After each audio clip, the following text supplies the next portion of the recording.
चलो, ध्यान तो था तुम लोग को कि मैं क्या बोल रहा हूँ.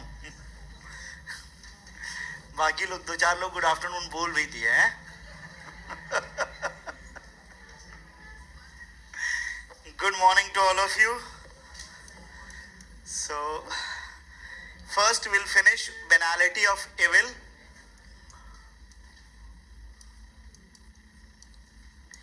And then we'll talk about justice.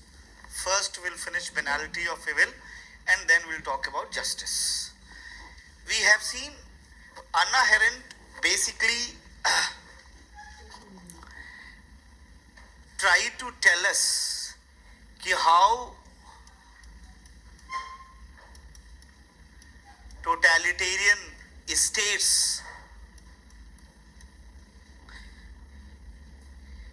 using violence, ideology,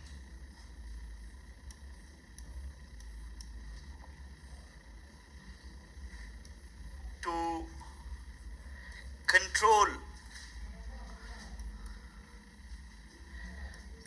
thoughts of people. We have already seen the thinking process of the people is controlled by totalitarian regimes, by using violence, by using ideology,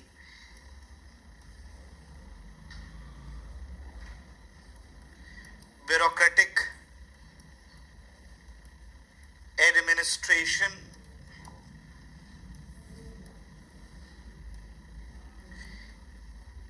capitalism, by establishing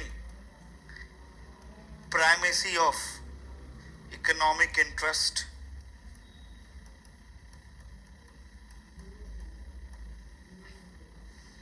by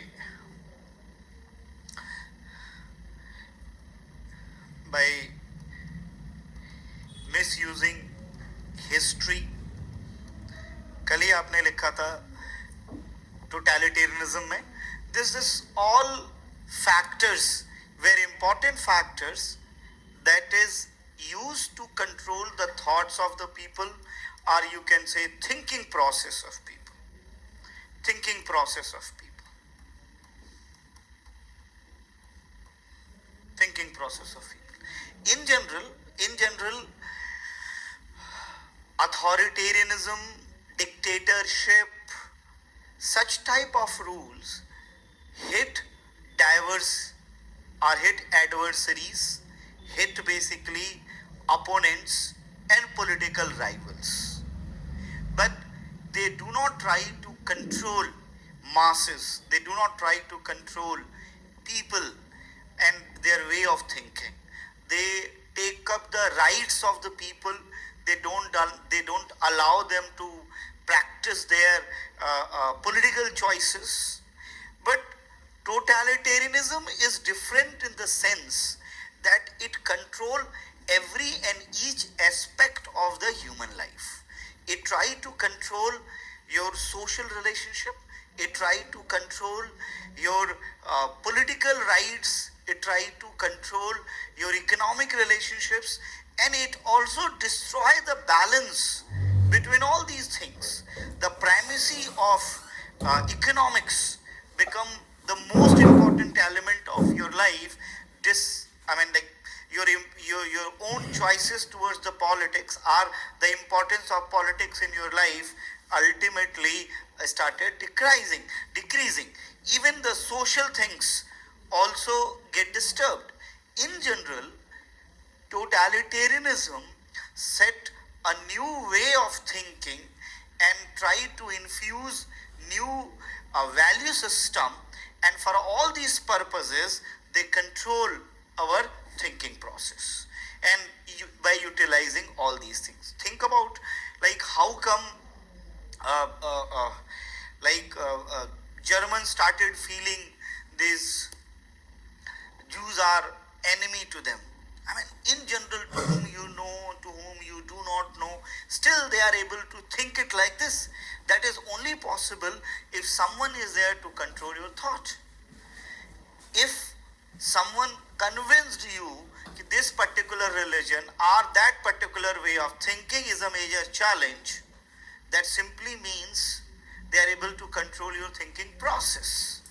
Now, as I said, the bureaucracy also play a very important role. It destroy your, your own decision-making way, because you have to completely stick to the rules, regulation, what administration has set. So, argument of Hannah Arendt was basically totalitarian regimes.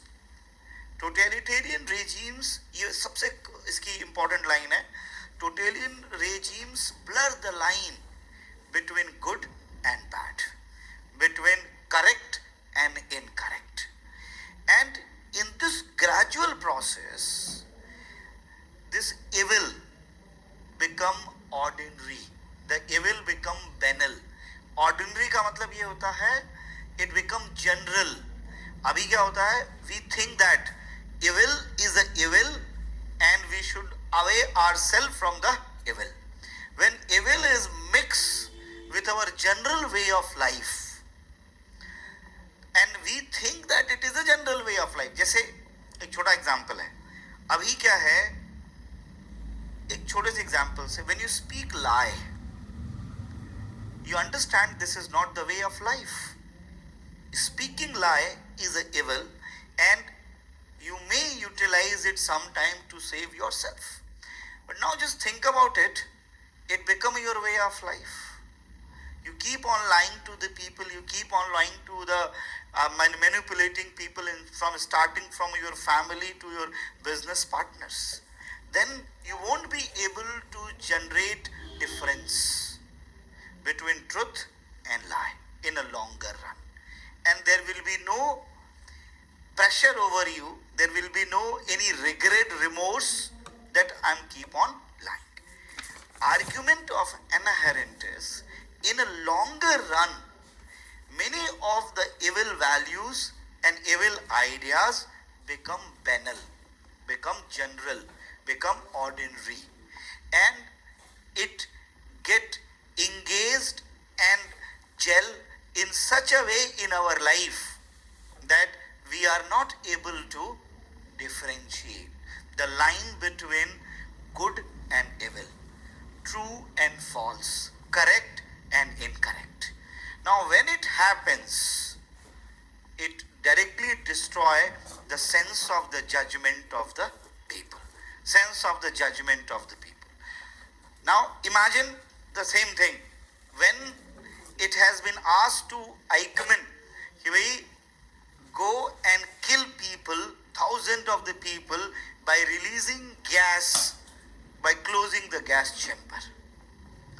The person followed the orders, went over there and executed. Now, as a human being, why we are not able to understand such act is against the humanity? Why we are not able to understand the orders is basically inhuman? Why we are not able to understand the people who are Jews are not different from the people who are German? And we do it, we did it, and it's not only we did it. After doing all these things, there was no remorse, there was no regret, and we feel it like we did something right, we did something correct. Now, why such feelings came into being? And Hannah Arendt answers is basically this totalitarian regime in a longer term plays evil in our society in such a way that it become a general value. On one hand. On the other hand, it destroys the capacity of the people to make the judgments. This capacity of the people. And now the resultant is that people get involved in evil things without any sense of remorse. Now this entire outcome of, entire discussion is based on a trial of Eichmann. Eichmann was, I told you, he was arrested in Brazil basically. He was a person, Argentina. Argentina. Uh, uh, this Eichmann was the right hand of Hitler at one point of time, executed thousands of the people when Hitler regime fall or fell. He anyhow managed to move to the Latin America. For a longer time he was in Venezuela, Brazil, and finally Mossad captured them from Argentina. वो भी बड़ी interesting story है, किताब है Mossad के नाम से ही, net पर अवेलेबल है. उसमें आइकमैन को कैसे अरेस्ट किया गया और कैसे लाया गया वो चैप्टर पूरा दिया हुआ है. So this Eichmann was Israeli Prime Minister was on visit to Argentina on that day, and Prime Minister was not aware that this Eichmann is also transported by the same plane, because it was a very special plane to the Prime Minister, and this most of the Mossad people were staff of the Prime Minister in that visit. So they managed to bring Eichmann, and finally they put it in the same plane.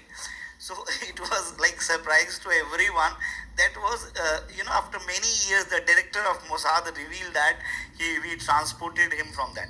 So when the trial starts in Jerusalem of Eichmann, so very first simple easy questions has been asked to the Eichmann that you killed this much of the people, thousands of the Jewish people at that time. And the very first question was that, do you hate Jews? He said no. Nothing personal. He said, no, I don't hate Jews. Then it was asked, do you think that you did something wrong? You did something bad? No, I don't think that I did something wrong. Then the next question was that, do you have any remorse or any guilt of doing this thing? I don't feel that I did something wrong, so there is no chance of remorse or guilt. So next question was that, neither they were your enemy, nor you hated them, and you do not feel even guilty. That is very difficult to understand. Then why you killed them? He simply answered that, I was following my duty. It was order from the superior. I just follow the order what has been given. Duty is duty. I just perform my duty, nothing else. He says that for this purpose you should be sentenced. Technically he said, I'm not responsible. I just follow the order. So don't make me responsible for killing all these people. Now after this trial, she has written this Banality of Evil, where she tried to explain that people like Eichmann in modern societies has no remorse, and they understand evil and truth as the same, or they are not able to differentiate. Their sense of judgment has gone, and the modern administration train them in such a way that your decision making capacity, your independent thinking capacity has to be stopped and eliminated. This is how the totalitarianism work. Okay, in most of police forces, in most of military, Air Force, Navy, everywhere you'll find out this rule is there. The rule of insubordination. You know the rule of insubordination? When you use your own sense of judgment against the order, this is considered as insubordination and you will be suspended. It is nothing related to, not at all related to whether the decision was good or bad. It is purely related to order is order. मैं आपको एक छोटी सी interesting बात बता रहा हूँ. His name was, Google पे आप सर्च भी कर सकते हैं, Rajendra Guge. He was from Maharashtra cadre. He was my senior. He got 44th rank in UPSC way back in 90s, 80s in fact. Sikkim में उनकी पोस्टिंग थी. He was IPS officer over there. When this Nepal issue was going on, when Maoist in Nepal was on rise, And he was having a degree in international relations from JNU, and he was very trained. His area of expertise was that. This Nepal, South Asia was there. So he keep on writing about to his IG and senior officials, even chief minister. Now it is a time to help Maoist. He was asking, let's help Maoist, because if you do not help Maoist, Chinese are going to come into the play and will destroy all the historical relationship what we built with the Nepal. And Nepal may easily slip in the hand of the China. So allow Maoist, because his assessment was that today or tomorrow Maoists are going to take over Nepal, and after that they will destroy monarchy over there and democracy will come. If we'll be the first one to establish relationship, and then we're going to get the benefit. Here is written to many one, nobody responded. And Maoists keep on asking India to help them out by supplying weapons. One day he supplied weapon without any orders, and because he was in charge of a particular area and a depot, he did that. He was suspended, he trialed in Delhi only. For 15-20 years, he was trialed for that insubordination. And whatever he predicted, things exactly happen in a similar way. Now, I'm just telling you, this is not just the one. I'm giving another example that is of our national movement time. This famous Lal Kurti movement, I guess everyone know about Lal Kurti movement, led by Khan Abdul Ghaffar Khan.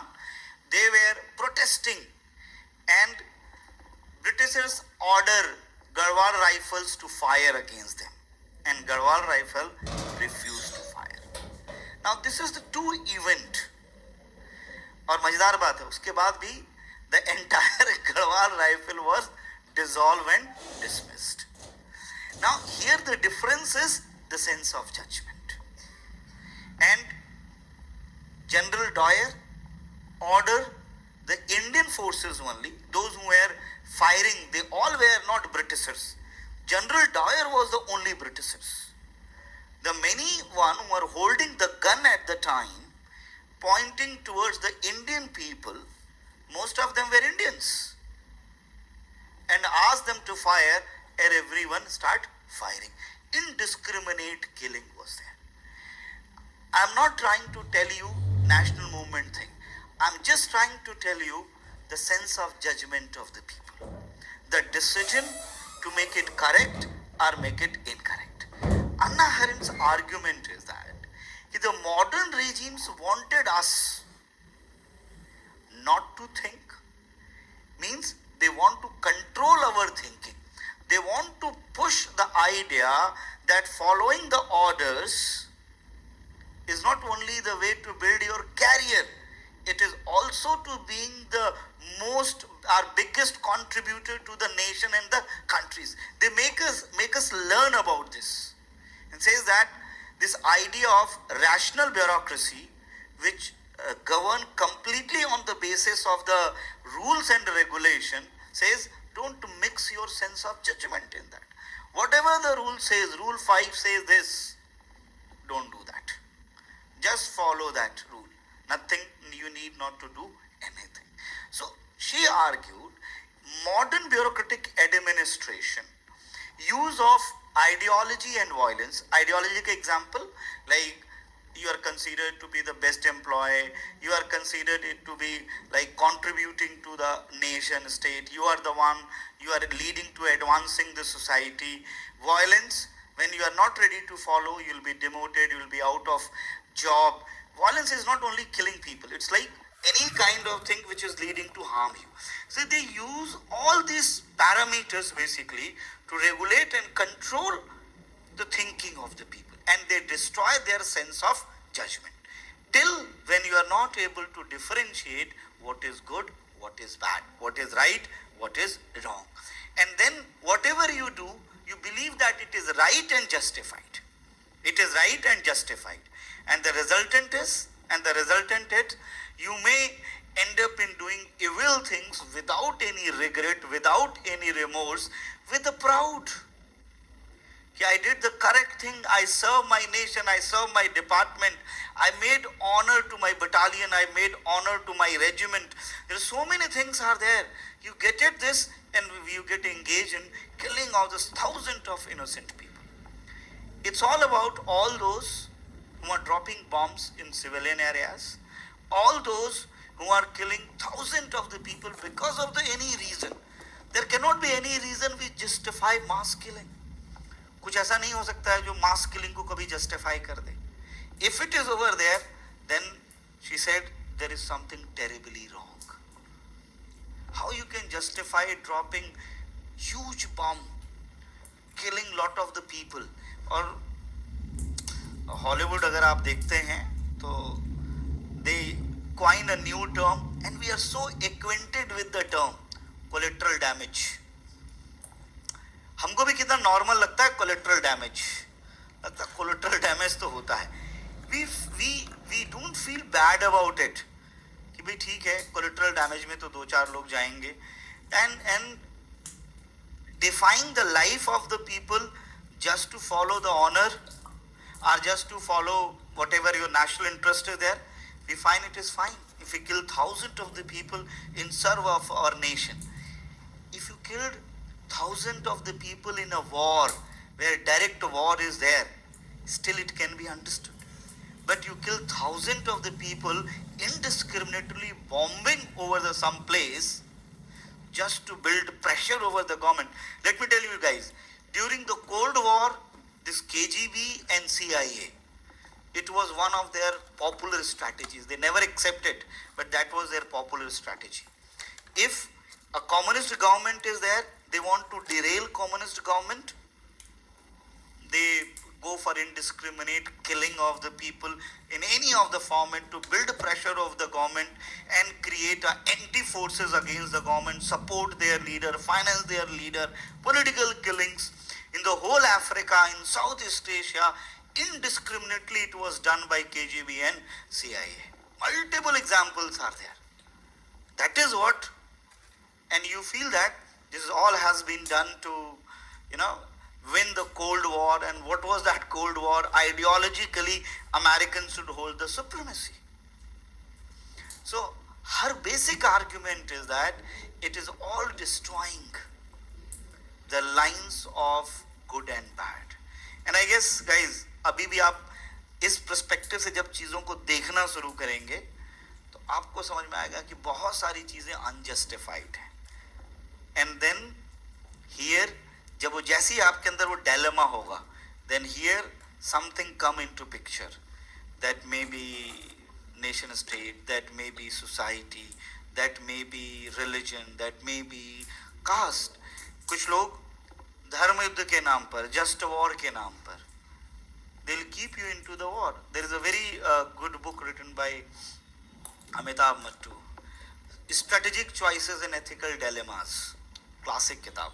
ये आपके ethics वाले part के लिए पतली सी किताब है. Amitabh Mattoo is a professor in JNU and he talk about the idea of the just war and unjust war. He compared with this Hamas and many other type of war during the Cold War, what has been done.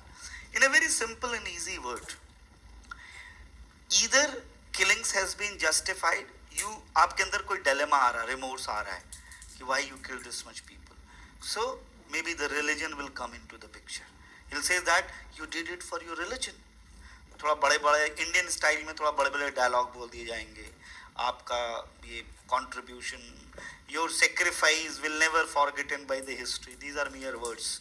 But that is all about to motivate you. You feel अच्छा ठीक है अगली बार फिर करेंगे. So this is how religion came into picture. Even the caste violence came into the picture. Ethnic violence came into the picture. And above all, nationalism came into the picture, where it allowed to kill thousands of the people without any rationality, without any logic. And then it is all justified.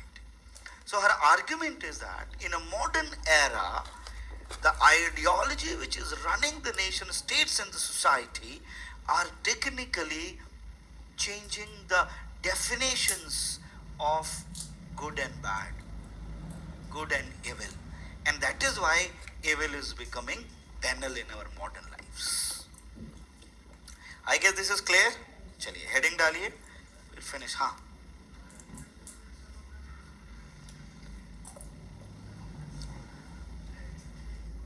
क्या हो जाएगा?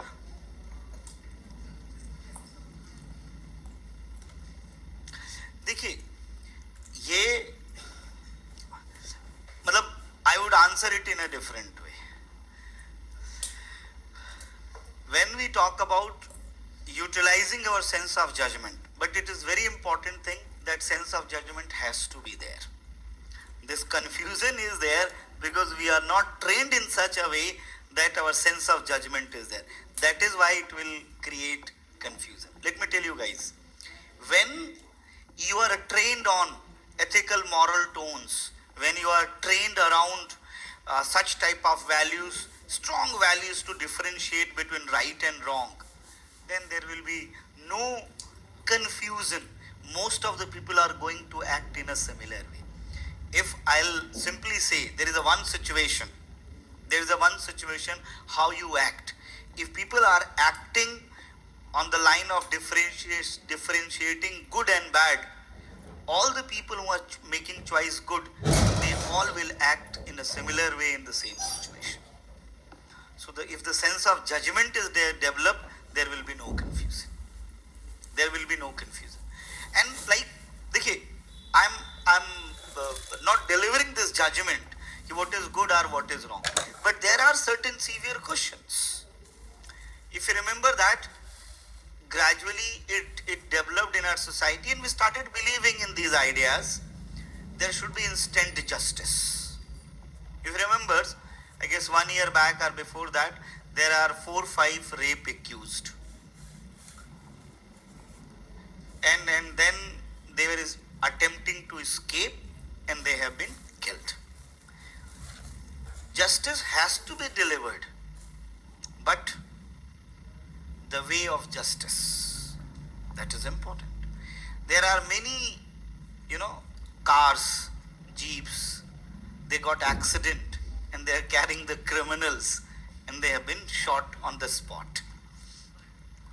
वही तो गाड़ी पलट गई, मार दिया, उसके बाद बहुत सारे क्रिमिनल फिर गाड़ी में बैठ के आने से डरने लगे. Then we come up with a new device of justice, that is bulldozer. So we got a new concept, bulldozer justice. Now the point is that, should we really justify such acts? Is it really delivering justice? This is not the question that if somebody committed some harm, they should not be punished. 100%. Law should take its course. Now, if somebody say, sir, law में तो बड़ा time लग जाएगा, cases 20 साल से पड़े. I would simply answer, administration आपका. I'll simply answer, पूरा system आपका, फिर 20 साल लग जाएगा. You got the alternative way of justice. Technically, if you talk about कि नहीं इसमें बहुत time लगेगा, but this whole system belongs to you. You are not ready to make correction and reform in the system, eliminate, you can say, corruption and put it on the fast track, but you are ready to go for a alternative way of justice, which may be certainly misused by some at many times. Maybe you are able to justify your act. ठीक है, मैंने rapist को मारा है, that is fine. But इसकी क्या guarantee है कि this methodology of delivering justice will not be misused further? How you are going to justify it? That is why there is always course. There is always course. And in my opinion, killing is extreme stage. It is eliminating people from their life. देखिए अभी कितना normal लगता है हमको. We have seen this much of violence. Ideology कैसे काम करती है? We are so comfortable. मतलब we are so comfortable with the killing and deaths. अभी जैसे आपको पता चल जाए कि in that particular area one person die, कोई फील ही नहीं आती है, isn't it? कुछ पता ही नहीं चलता है कि क्या हुआ, सब बाहर से निकल गया. This is what the training. If you you see movies, books, OTT series, everywhere, violence become very normal. It is becoming way of life. There was a one time, matlab, there was a time when, you know, scolding someone was a, people need to take a decision about this. Should I scold that person or not? Now things has been crossed. This all has been taken. Anna Arendt is talking about this. How this these things became banal in our life. We come to know. I remember that in my childhood days, एक मारपीट हो जाती थी. So that have been discussed for a long time and it was condemned for a long time कि यार मारपीट नहीं होनी चाहिए. Now it become normal. फिर बाद में 90s, in fact 2000, post 2000 में I would say that, post 2000 में जो मूवीज और सीरीज बनने लगी कॉलेज और स्कूलों में, तो नॉर्मल लड़ाई को लोग नॉर्मल दिखाने लगे. 2 गैंग है, 3 गैंग है, लोग आपस में लड़ रहे हैं. And college kids started enjoying that कि यार ये सही है एकदम. You start feeling कि ये मेरा गैंग है and I'm going for small things I'm fighting. This is the justification. This is how this line of good and bad get blur.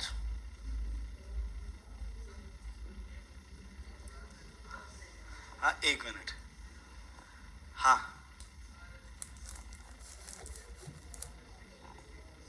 what?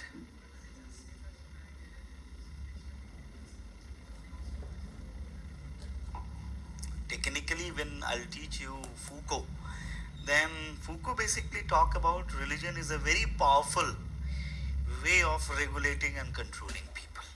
And if ideas are based on, if ideas are based on faith, then we can destroy your capacity to evaluate. Okay?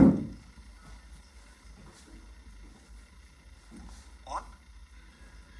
In general, yes, she is applying it everywhere. She is talking about there are multiple factors plays in that. Religion in original format was not like that, but gradually it evolved around that. And that is why nothing could be static. That has to be keep on changing. So most of the characters are fictional. Let me tell you, we rarely know about that. This is agar whatever you create in your mind, whatever you know about a person. Sometimes I feel when you meet that person in real, you'll be shocked and you'll be surprised कि यार ये तो बिल्कुल अलग है. अभी मैं recently एक article पढ़ रहा था that was analyzing movies. और वो इंडिया में अभी जो बॉलीवुड में है थोड़ा सदर्न स्टाइल मूवीज बनना. The characters are becoming super heroes और यही नहीं, वेपन्स भी चेंज हो गए अब थोड़ा और ये सब. This is so the brutality. Don't you think that even there is a difference now? This, if people are enjoying killing using such type of weapons, पहले गोली मार के 2 मिनट में खत्म कर दिया लेकिन अब वो टाइम गया. people are coming with new types of weapon. hammer है, long knives हैं, और कभी कभी तो तलवार है और उसको क्लासिक स्टाइल दिखा रहे हैं कि this is more of like picturizing कि this is, if we don't use weapons like guns, we are skillful people, will show you our skill with the sword and let's do it. And look at the level of violence by killing people in multiple parts and then displaying it and then messaging it. This actually increase our level to get, a company with such ideas to adopt such ideas. This is something changing in us. So article basic बता रहा था कि that psychological analysis थी. This was more about when in our life more hollowness is there, then we like superheroes or such type of characters and we endorse them like anything. and that was basically referring to last 3-4 movies which were big hits and you know were into 500 and 1000 clubs, starting from वो शाहरुख खान की जो movie थी पठान, जवान, और अभी ये जो है एनिमल, इट्स सो मिसोजिनिस्ट. अगर आप उसको देख लो, it's anti-women, misogynist, pro-violence. It redefined the love of father and son in such a violent ways. मुझे तो मतलब समझ ही में नहीं आता है. मतलब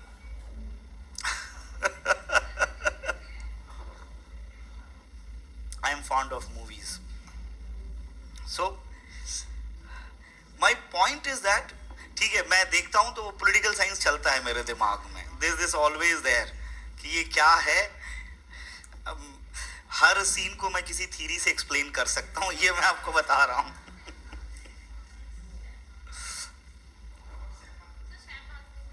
नहीं, वो अभी नहीं देखी है. खैर, लेट्स कम बैक. अरे बच्चों, मूवी इंपॉर्टेंट नहीं थी, उसकी जो बात उसमें है वो इंपॉर्टेंट थी. So the point is, basically,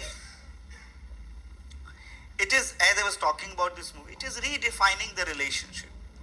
I mean, earlier, it is our parents that keep on stopping people not to get engaged into the fight. They talk about, even they teach us, if somebody humiliated them, but still that, this is not the matter of pride, you don't react it like this. But in all these things, it was all justified.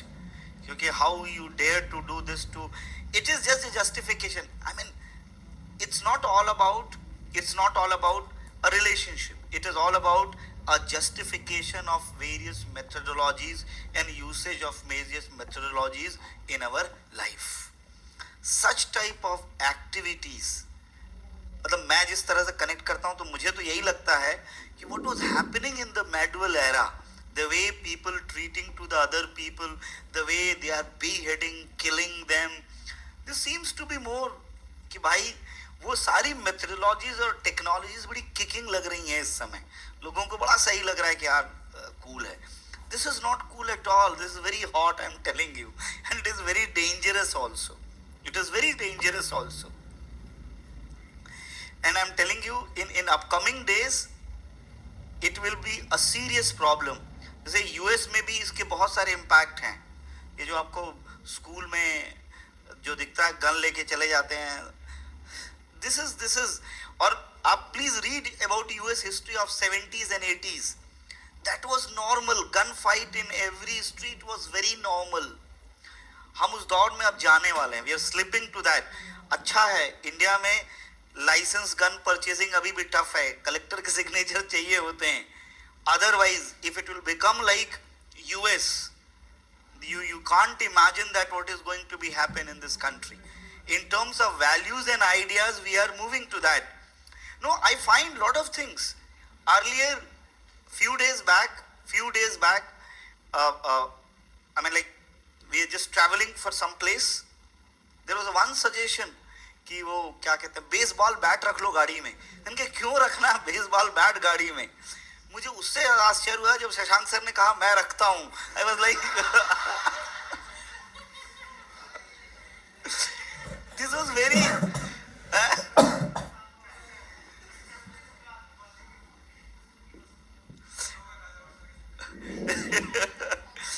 This was really surprising for me. ये देखिए, नए trends में लोग लेके चलने लगे हैं गाड़ी में, बेसबॉल बैट रख रहे हैं खेलने के लिए. वो दौड़ नहीं सकते, यहां से वहां तक खेलेंगे क्या? हाँ, शशांक सर बनारस से. ये बड़ा मतलब ये these are things very difficult to understand. ये ट्रेंड कैसे हो सकता है? पहले हम लोग घरों से जाते थे तो खाना पीना लेके जाते थे, म्यूजिक सिस्टम अरेंज करते थे, the thing were very entirely different. अब बेसबॉल लेके जा रहे हैं, बेसबॉल बैट लेके जा रहे हैं, and we are just thinking of कि भाई आपके दिमाग में ये बात पहले कैसे आ रही है? रोड रेज होगा. रोड रेज में क्या, कोई आगे जाना चाहता है, कोई पीछे जाना चाहता है. इतना ही तो है. Technically this is so simple. Why to get engaged into this? And if somebody is saying वो coward नहीं है, डरपोक नहीं है, but the point is this is not the matter to show your braveness. कि भाई मैं किसी से गाड़ी लेके चला गया और उसको पलट के गाली भी दे दी मैंने. What is this? It happens. That is the symbol of intolerance and our, you know, our incompetence and incapability of differentiating between good and evil. And it also release the meaning of the words also. Sometimes the word like thank you, it was a meaningful. अभी तो ये meaningful हो ही नहीं रह गया है. जिसको मर्जी आए जब मर्जी आए बोल दो, whether you mean it or not. Just with a formally use this word. और आने वाले टाइम में तो emojis are changing everything. Please write down.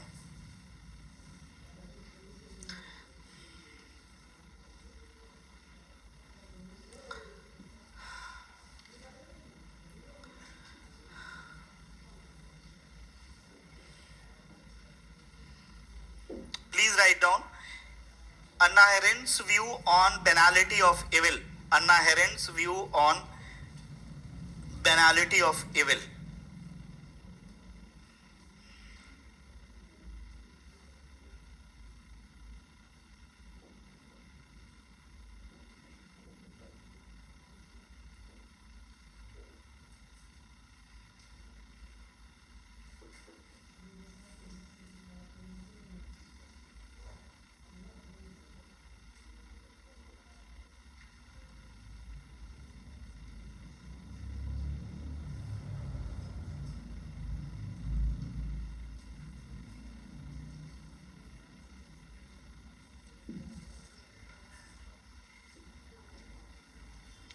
Please write down. Anna Arendt, in her book Eichmann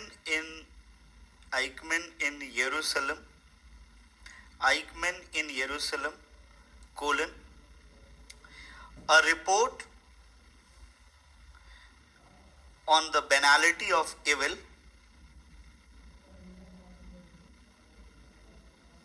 Anna Arendt in her book Eichmann in Jerusalem, colon, a report on banality of evil,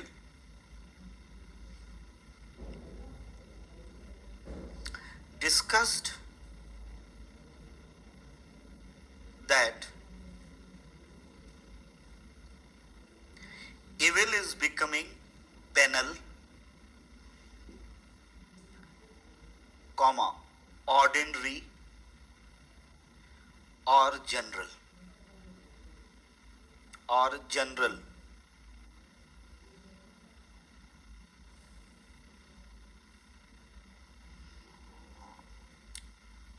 full stop. Anna Arendt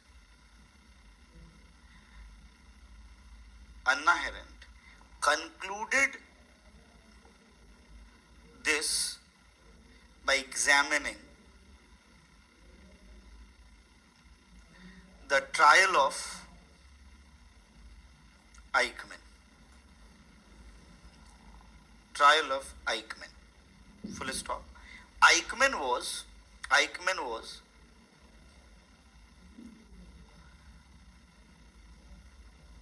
one of the most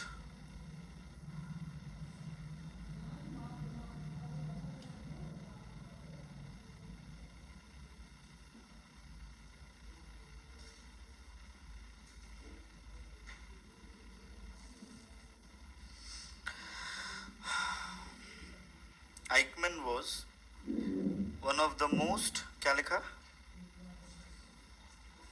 important actor in implementation of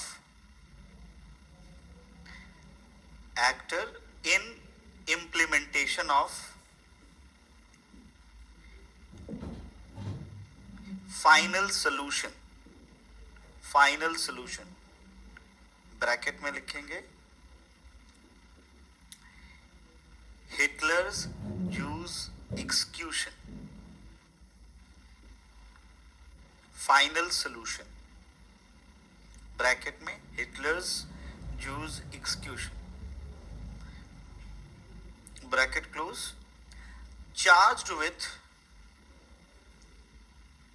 managing and facilitating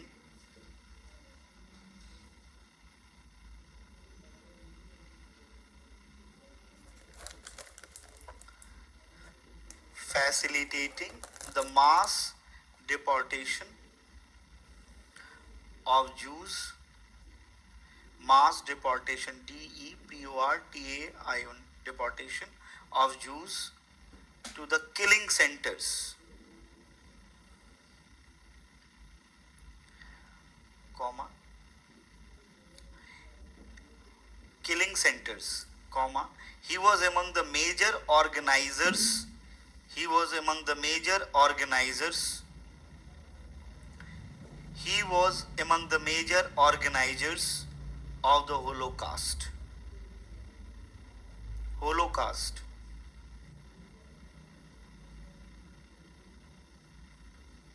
Full stop. During the trial,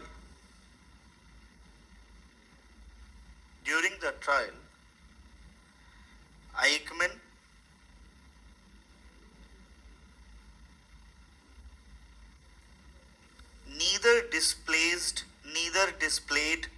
neither displayed guilt for his actions,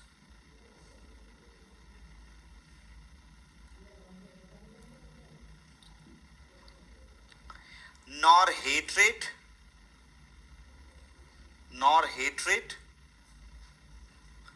for the Jews.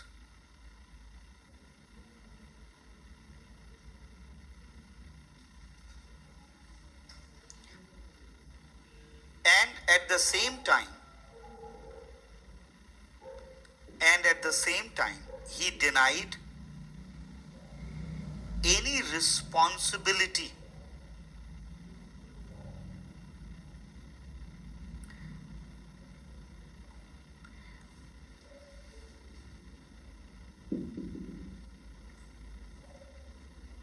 of killing Jews.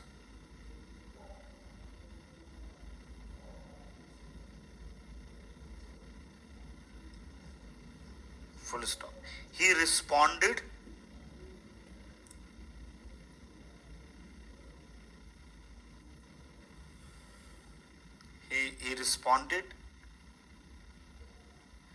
in the way that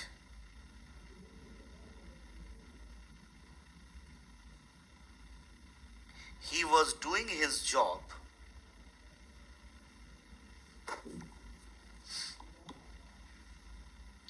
he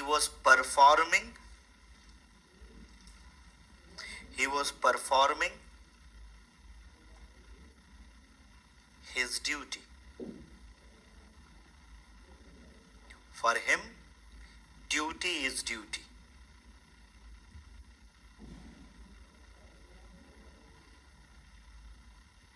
Full stop. He did not have any hatred.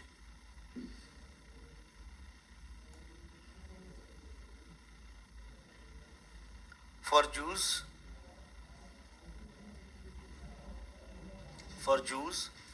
and he was just simply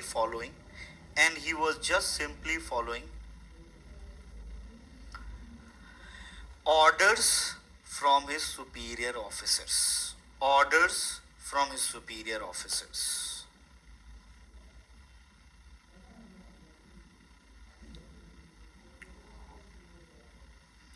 Change paragraph and please write.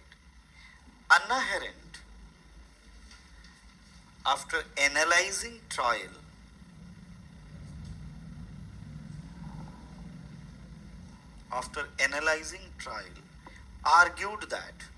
argued that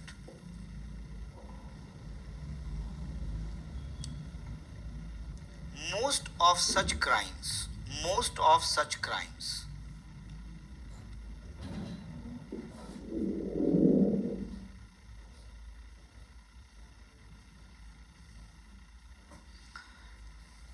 are committed by normal people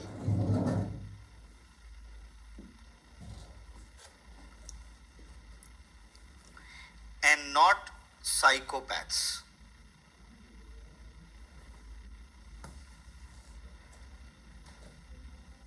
Not psychopaths. Because normal people have stopped, because normal people have stopped using their imaginative capacities, using their imaginative capacities. Bracket में लिखेंगे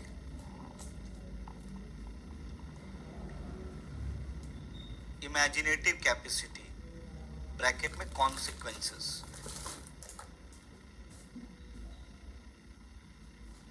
Full stop.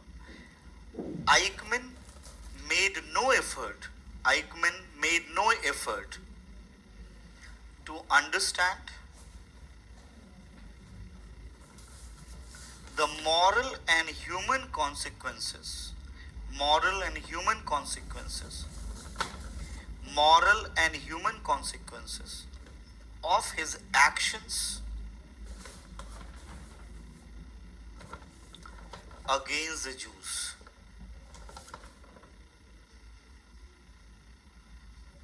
Full stop. He simply chose not to use his thinking capacity,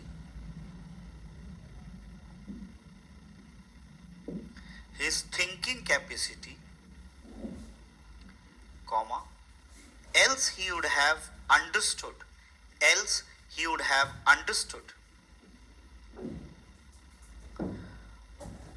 the pain of his victims. The pain of his victims.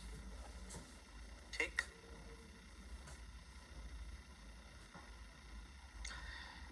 Anna Arendt further argued that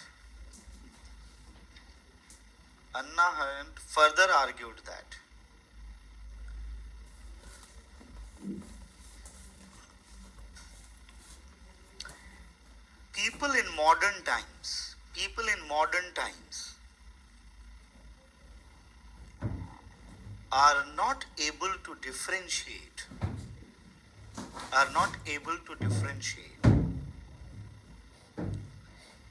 between good and bad, right and wrong, because of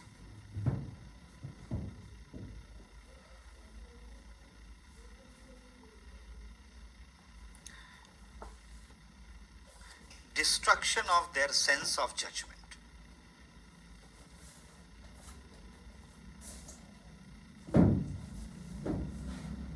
Full stop. Motivations of the human behavior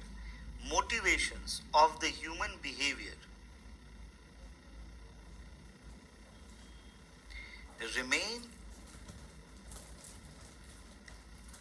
in the domain of labor.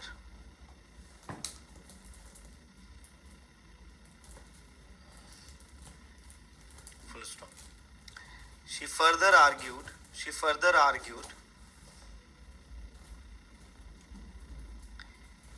evil becomes banal, मतलब ordinary. Evil becomes banal when ordinary people participate in it.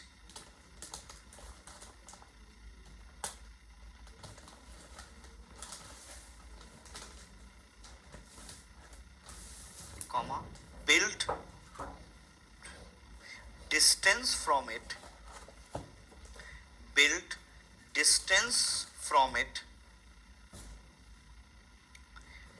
and justify it in countless ways.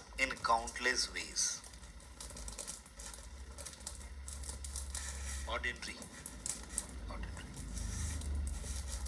Countless ways. Full stop. Evil does not look like evil Evil does not look like evil when it becomes faceless. Evil does not look like evil when it becomes faceless.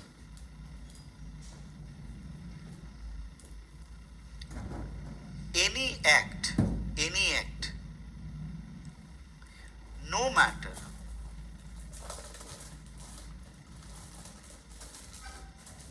how,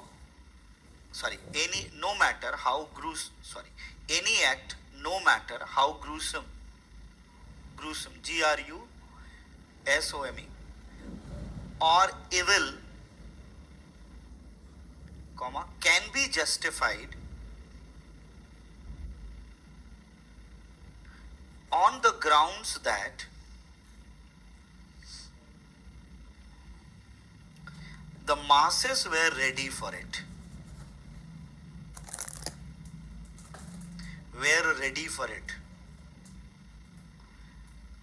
Masses were ready for it. ये जो mass killing, मतलब masses lynching जिसको आप कहते हैं, mob lynching, masses were ready for it. Full stop. Evil eventually becomes a part of daily life if it is not named and opposed. Next line say opposed. Anna Arendt argued that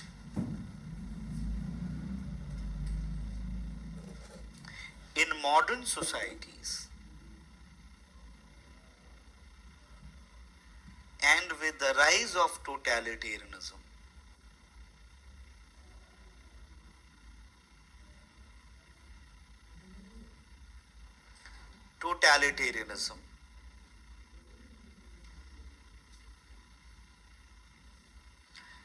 people's sense of judgment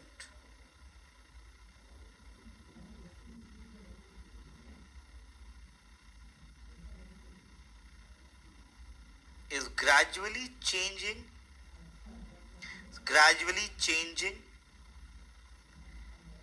in favor of evil. And evil made its place in our daily life.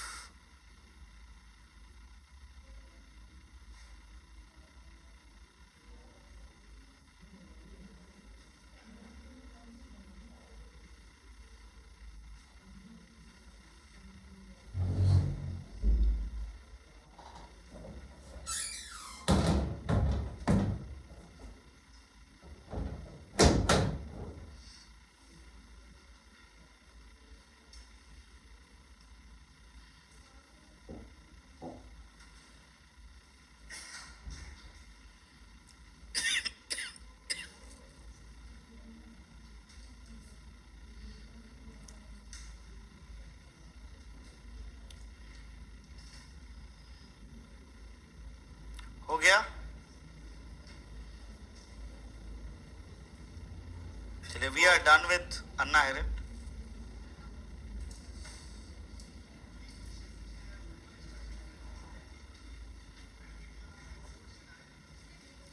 हाँ, और क्या? आज तक अन्ना errant पे उनके political views ही पूछा है ज्यादातर, या वीटा एक्टिवा पर सवाल पूछा हुआ है.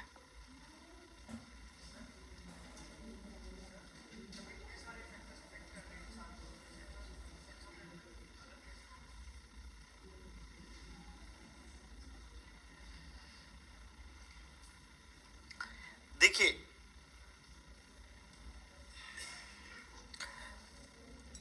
there is a clear distinction of good and bad, right and wrong. There is a baseline and there is a foundation. There is no justification of violence because of serving any of your interest. we rarely follow those baseline. We justify in terms of context. आप context बना लेते हो. अगर ये baseline है, किसी को मारा नहीं जा सकता है, तो ये baseline है. अब ये नहीं है कि आप उसको एनालाइज करो, उसने मेरी जमीन हड़प ली इसलिए उसको मार देंगे. मैं एक बात बता रहा हूँ, are that person did so many thing wrong to my family, उसको मार देंगे. तो ये सब जस्टिफिकेशन नहीं हो सकता है. If the basic foundation line is that person can not be killed, that simply means it can not be killed. If someone thinks that my purpose is not all about to take my property, it is all about to harm that person. So technically evil has taken place. This is not the question of the property somebody has taken off. Sometime it is good to be evil. So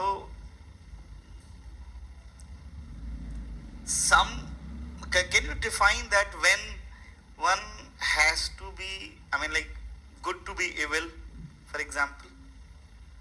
अरे जब ये कह रहे हो कि sometime good to be evil, so there should be reason. I mean like when it is good to be evil. हाँ.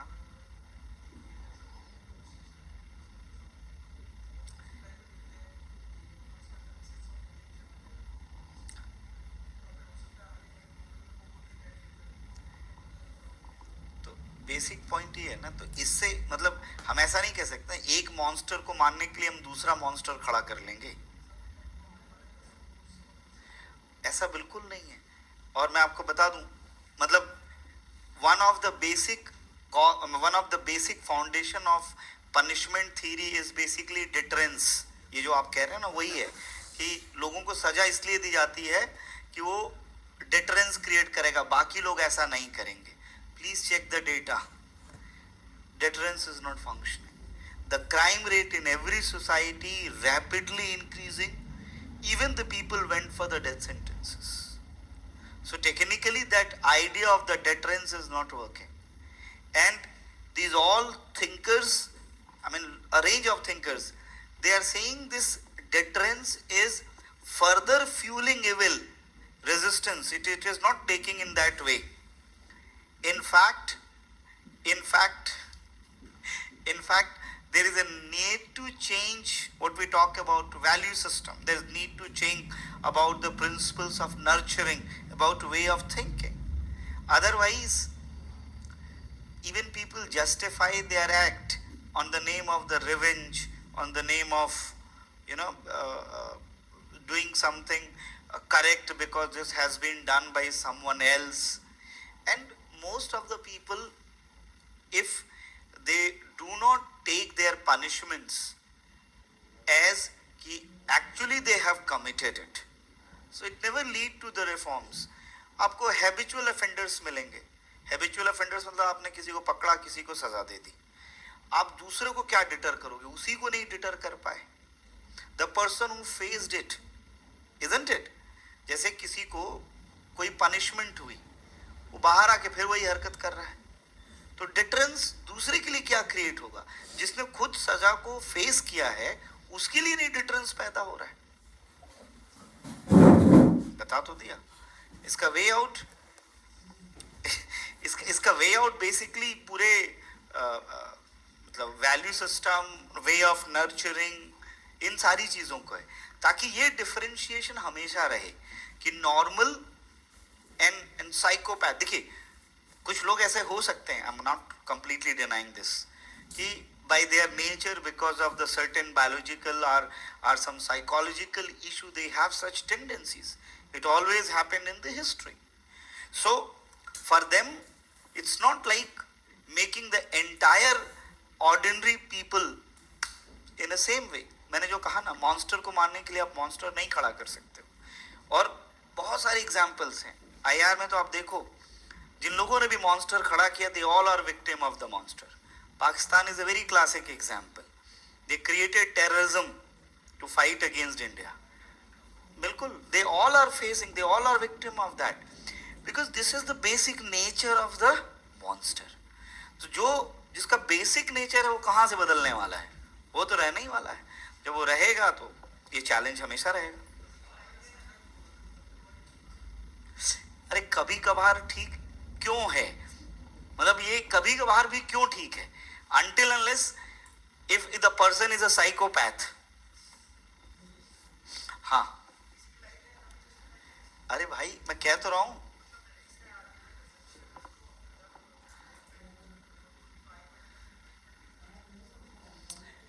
उससे क्या हो जाता? आप बताओ, उससे क्या हो जाता? आइकमैन को क्या हो जाता? आप आइकमैन को फांसी पे लटका के क्या इस तरह के ट्रेंड को खत्म कर देते? बड़ा सवाल. या उस आदमी को अगर आप फांसी पे लटका देते तो हमेशा वो यही सोचता रहता कि मैं गलती में, ये this is injustice to me, I never committed all these things, it was my superiors who order that. अरे जिसको आप पनिशमेंट दे रहे हो उसके अंदर भी तो आए कि मैंने गलत किया है. तो जब वो आ ही नहीं रहा है तो पनिशमेंट थ्योरी का मतलब क्या है? मेरा बेसिक सवाल यही है. इफ यू से let's keep the person in a jail so person cannot commit more crimes, understandable. लेकिन आपको लग रहा है कि हम उसको सजा दे के सुधार लेंगे?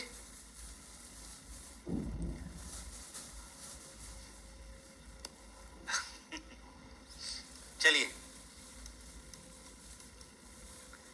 देखिए, what I am speaking, it may be sounding today are to you all too ideal, utopian, not possible.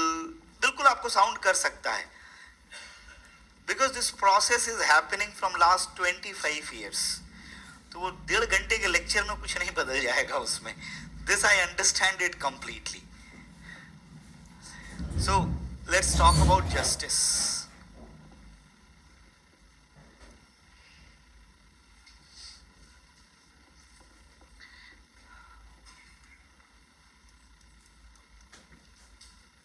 Please focus.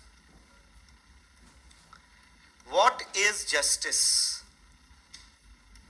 What is justice?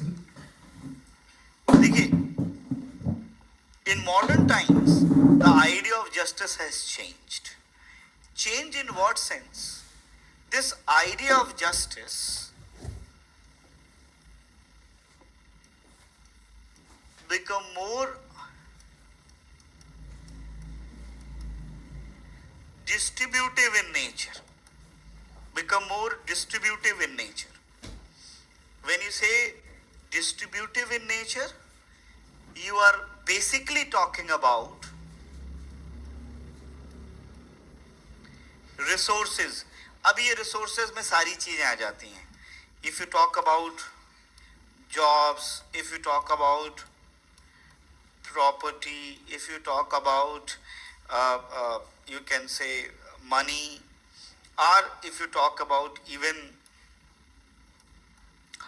respect, or so many things that all become part of the resource. But primarily it is associated with the jobs, money, property, in general resource. So justice is all about कि the distribution of the resources should be in such a way that the entire society should not come into the conflict.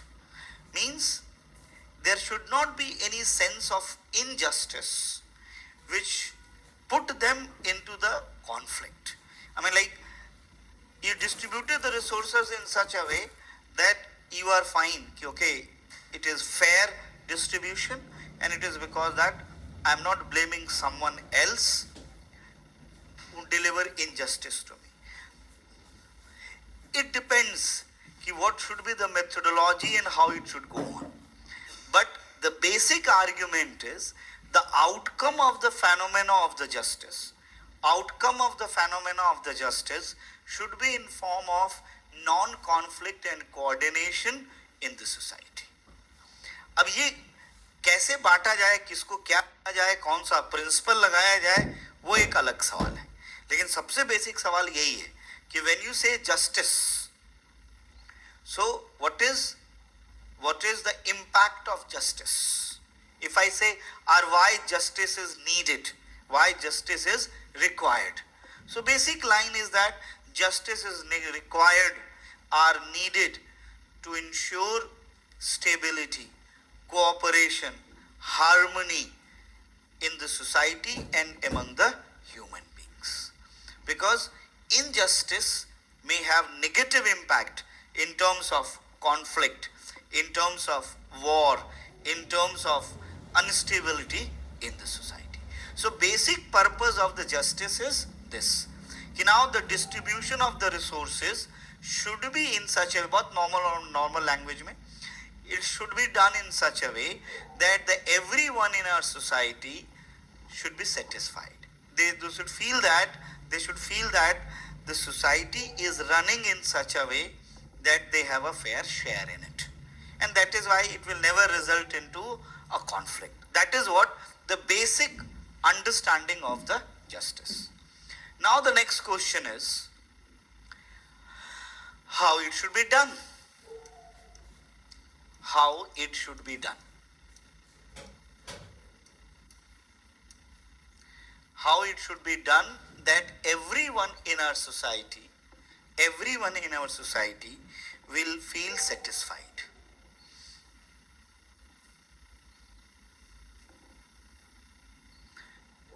How it should be done that everyone come into harmony rather than conflict.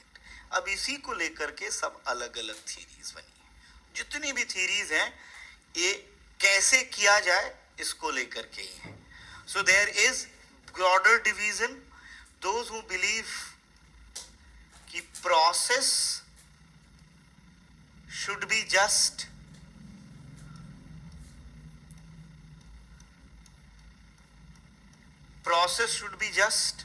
and there is a group which believe end result or outcome should be just. Those who believe process should be just, they basically want to connect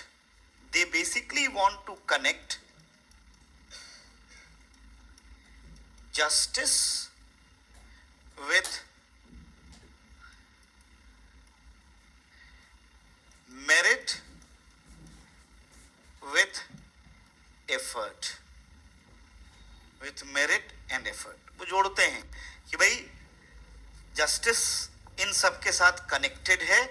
justice को केवल आप outcome के format में नहीं देख सकते. They are the supporter of procedural justice. They should be supporter of procedural justice. अगर इस बेसिक सवाल पे हम बात करें कि डिस्ट्रीब्यूशन कैसे होना चाहिए, किसको कितना मिलना चाहिए, who should get what, so there is a one principle which says कि भाई चलो एक काम करते हैं, जो सबको है बराबर बांट देते हैं.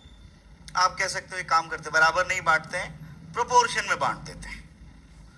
जिसको ज़्यादा चाहिए उसको ज़्यादा देते हैं, जिसको कम चाहिए कम देते हैं. तो ये जो तरीका है कि when you consider people's need and then you decide to distribute, तो आप हैं सपोर्टर आउटकम के. You are not looking into, okay, let's see the problem in that way. In modern society, people are not have equal. Now how redistribution should be done? Now if you support this idea of redistribution, then simple principle is that those who have more, take them and give it to them, those who have less. This is how we can do this. But the people, those who have more, they'll raise the question, they'll say, it is injustice to me. So, line of argument is कि whether we should be more focused on the end result or we should be more focused on the making procedure just. Making procedure just, ये पुराने examples हैं. जैसे कि 100 रुपए distribute करने हैं, सबसे प्रोसीजरल जस्ट है, सबसे कहा गया एक लाइन में यहाँ खड़े हो जाओ, जो रेस में सबसे आगे आएगा उसको 50 रुपए, जो सेकंड आएगा उसको 30 रुपए बांट दिया जाएगा. Procedural justice. How we made the procedure equal and same for everyone. We are not differentiating among the people. उसमें से कुछ लोग आए, उन्होंने कहा कि हम 3 दिन से हम खाने ही नहीं खाए, हम क्या दौड़ेंगे इनके सामने. कुछ ने कहा कि ये जो मेरे बगल में है ये तो ट्रेंड एथलीट है, मैं तो कम्पीट ही नहीं कर पाऊंगा. दूसरे ने कहा मेरे पास तो जूते भी नहीं है, how I can do this. फिर कहा अच्छा ठीक है, let's place them in such a way that it create sense of justice. Like जो 3 दिन से खाना नहीं खाया, बहुत वीक है, उसको आगे खड़ा कर दिया. जिसके पास जूते नहीं उसके पीछे उसको खड़ा कर दिया, और एथलीट को सबसे पीछे खड़ा कर दिया. कहा कि अब फेयर है, it's fine that you are not equal, so you are placed differently, now you run for the end result. फिर से एथलीट फर्स्ट आ गया. And again this is justice or injustice. If the athlete has come first, end result वाले नहीं मानते, end result वाले नहीं मानते. So I guess this is the example of procedural justice. Procedural justice, it means that make the procedure as just, fair, whatever you say. Don't look into the outcome, who is getting what. Those who support that idea, they talk about कि भाई there is a willingness, there is a effort of the people to get more. So if someone thinks that I should not make effort, but should I get equal to, so that they say it is injustice to the people who are making effort. So technically, अब मैं ideologically कह रहा हूँ, all the liberals are great supporter of the procedural justice. They are the supporter of the procedural justice. Their line of argument is very clear. Justice should be delivered at the level of the procedure. Procedure should be fair, procedure should be just. If you want to say, जैसे हम proportional की हम बात करते हैं, so proportional भी आप procedural format में कर दो. एक को आगे खड़ा कर दो, एक को पीछे खड़ा कर दो. That is what the proportion is. But you cannot say that the ends should be directly distributed. Now those who support this idea, end result, they say doesn't matter at all. सबको सामने खड़ा कर लो and just try to understand who is rich, who is poor, who is in more need, who is in less need, and distribute them directly. Distribute them directly. So this says that justice should lies in the outcome. Procedure can never be just. Procedure can never be just. Only the end result could be just. What is the meaning of justice? Even if you are making the procedure just, but the outcome remain the same, then how it is justice? Look at the logic. If you make the procedure just and the society is unequal society, then how it is justice? तो भाई क्या विचार है आप लोगों का, कौन सा जस्टिस वाला मॉडल ठीक है? प्रोसीजरल और प्रोसीजरल जस्टिस, या फिर इसको हम सब्सटेंटिव जस्टिस कहते हैं, जो एंड रिजल्ट पे बेस करता है.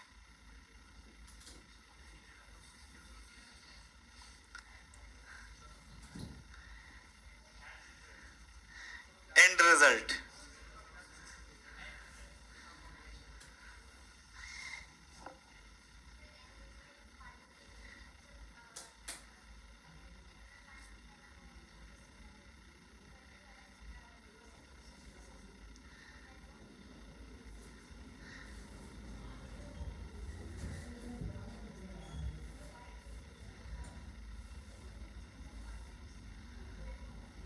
Now that is what the big question is.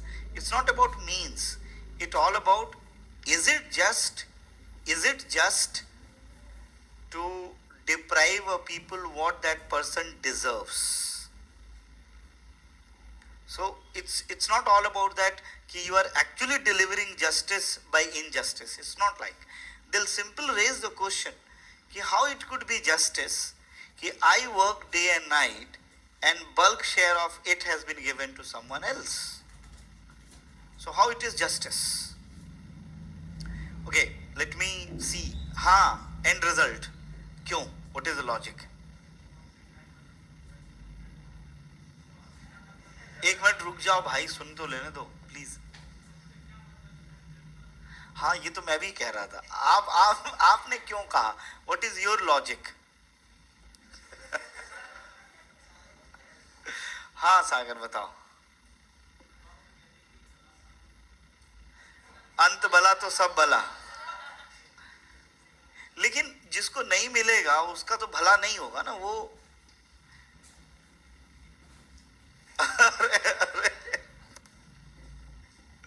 Yes. Now, those who are supporter of substantive justice, their basic argument is procedure cannot be ever just. Why? Because there can be never equality among the people. There will be never equality among the people so they can compete. Even if you, dhyan sunna, even if you place the person who is not having shoes 10 feet ahead with the person who is a trained athlete, this is not even leading to the equality. Because the differences among the people will always remain intact. And this difference is because of multiple factors.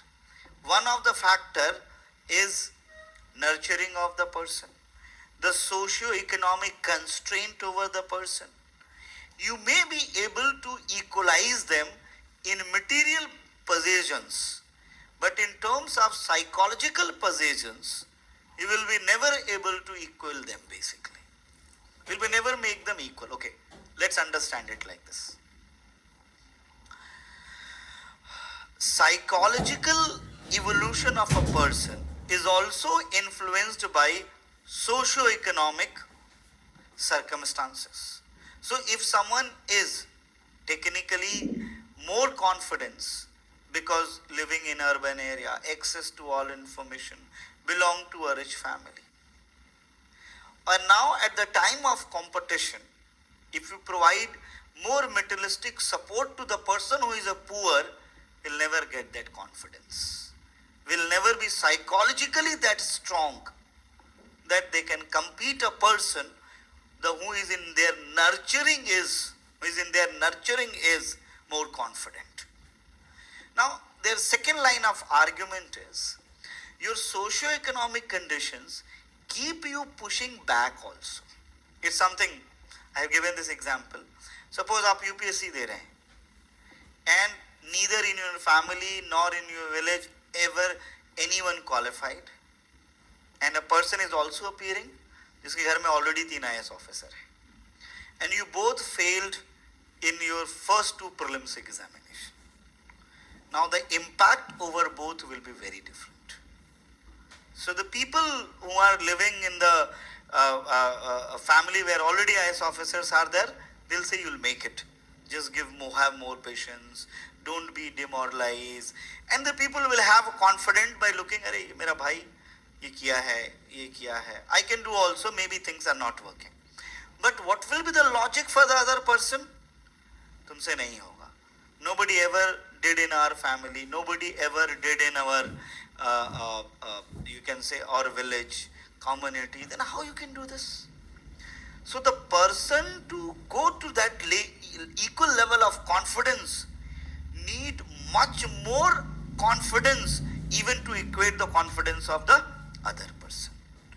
So theory of substantial justice, or supporters of substantial justice, they argued that actually we cannot ever will be in a position to create a equal society. That is why we should be more focused on the end result. I guess this is clear to everyone. That is the logic given by substantial. But again, procedural have their own issues. जैसे कि fine मान लेते हैं. How you guarantee that everyone is failing because because of the lack of confidence only? What? The people are not even willing to do that.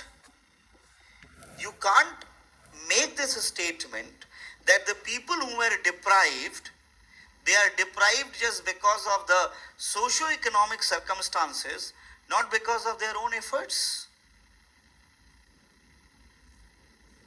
I mean, जो लोग पीछे हैं, क्या सारी गलती और सारी जिम्मेदारी उस सोशियो इकोनॉमिक कंडीशंस की है या उस व्यक्ति की भी कुछ है? So what is opinion? You can't claim always. Procedural वालों का भी बात कहना गलत नहीं है. इसमें मेरी क्या गलती है कि if I got birth in a family which is rich, it's not decided by me. And what about my motivation? What about my own sentiment, about my own aspiration? कि I want to do good and I'm really ready to work hard for this. So why you are putting me at disadvantaged position? It means that how much I work harder, I'll never going to get my due. So how it is a justice to me? I believe both logics are fair. It's good enough. देखिए, when you heard surprising stories, मतलब surprising stories, जैसे हम India में पढ़ते हैं कि rickshaw वाले का बेटा आईएएस ऑफिसर बन गया. So what made that person is the motivation of that person that crossed everything. Then you'll find that lot of rich people educated in good school are not able to do anything. So the point is that there are sections, there are people in both of the sections who are not motivated, who are not having aspirations. So it's not like that that those who are rich, they always have the aspirations. There are a lot of people who are not able to do it, but still they are able to lead their life. And there are a lot of people in socio-economic backward zone also, they are not ready to put that effort. So John Rawls come up with the model. He just want us कि भाई let's fix it. उसका fixation कहाँ please ध्यान रखिएगा. What he wanted, let's ensure a system कि those who are having aspirations and ready to work hard, belonging to the backward socio-economic zone, must get fair opportunity to rise. मतलब those who are talented, their socio-economic constraint should not push back their talent. So let's find out the talent who are at the fringes, at the periphery, because of their socio-economic conditions. So let's create a system. Those who are talented, but because of their socio-economic systems, they are not able to do it. Now they'll be able to do it. And at the same time, let's do not stop the people who are talented and they are going good. Let's do not stop those people who are talented and those who are doing good. It is just because we need to share their benefits to someone else. Allow them to run, allow them to race. If they are good, then utilize that. Now, if you remember my example earlier, what if they should be given the chance to the run and benefit should be shared by the others too? Okay. If you remember, मैंने बहुत पहले की example दिया था कि आप 5 लोग race में दौड़ते हो और एक हमेशा जीतता है और 1-2 लोग हार जाते हैं. जो हार जाते हैं वो ये कहते हैं कि भाई हम अपने सोशियो इकोनॉमिक वजहों से हम नहीं कर पा रहे. तो स्टेट कहता है ठीक आपको ट्रेन करते हैं. स्टेट ट्रेन करता है 10 लोगों को, उसमें से 2 लोग जो हैं वो जीतने लगते हैं, लेकिन 8-9 अभी भी नहीं जीत पा रहे हैं। तो क्या उन 8 लोगों को, ये जो 3 लोग जीत रहे हैं, उनका शेयर दिया जाए? Question number 1। या उनके सामने ये ऑप्शन रखा गया कि भाई एक काम करते हैं कि आप सब लोग रिले रेस में पार्टिसिपेट करो, सबको एक साथ दौड़ना है और आप मिलके चूज करोगे कि आपकी तरफ से कौन दौड़ेगा, क्योंकि टीम जीतेगी। तो जो लोग रेस हारते हैं, क्या वो लोग ये चूज करेंगे कि मैं दौड़ूंगा अपनी टीम से, या उसको चूज करेंगे जो उस टीम को जिताएगा? That is a very simple question. So obvious choice will be those who are going to win the race. Rawls basically tried to argue the same thing in his model of justice. He tried to say 2 things. Number one, those who are talented but they are not able to utilize their talent because of the socio-economic conditions, state must provide them all the services which is required for them. इसी का extension है. Plus, allow those people to flourish, those who are talented and having all the facilities to explore their talent. Now he said that there should not be any sense of conflict. Okay, there will be people who are not able to win because of their lack of talent. They should be convinced that they will get the fruits of those who are winning. But obviously, we are not going to stop them, those who are winning. कहने का मतलब है अब हम उनको पीछे नहीं खड़ा करेंगे, हम उनको आगे ही खड़ा करेंगे और वही जीतेंगे. और whatever the fruits are there, obviously those who are winning, they are going to get the bigger share of this, lion share उन्हीं के पास रहेगा, and you are going to get it. So you should be knowing this one, कि you are at this position because of your own conditions. It is not because of the socio-economic conditions. So this way, our society's growth will continue. We'll be able to accommodate the deprived talents and will be able to benefit those who are not able to compete.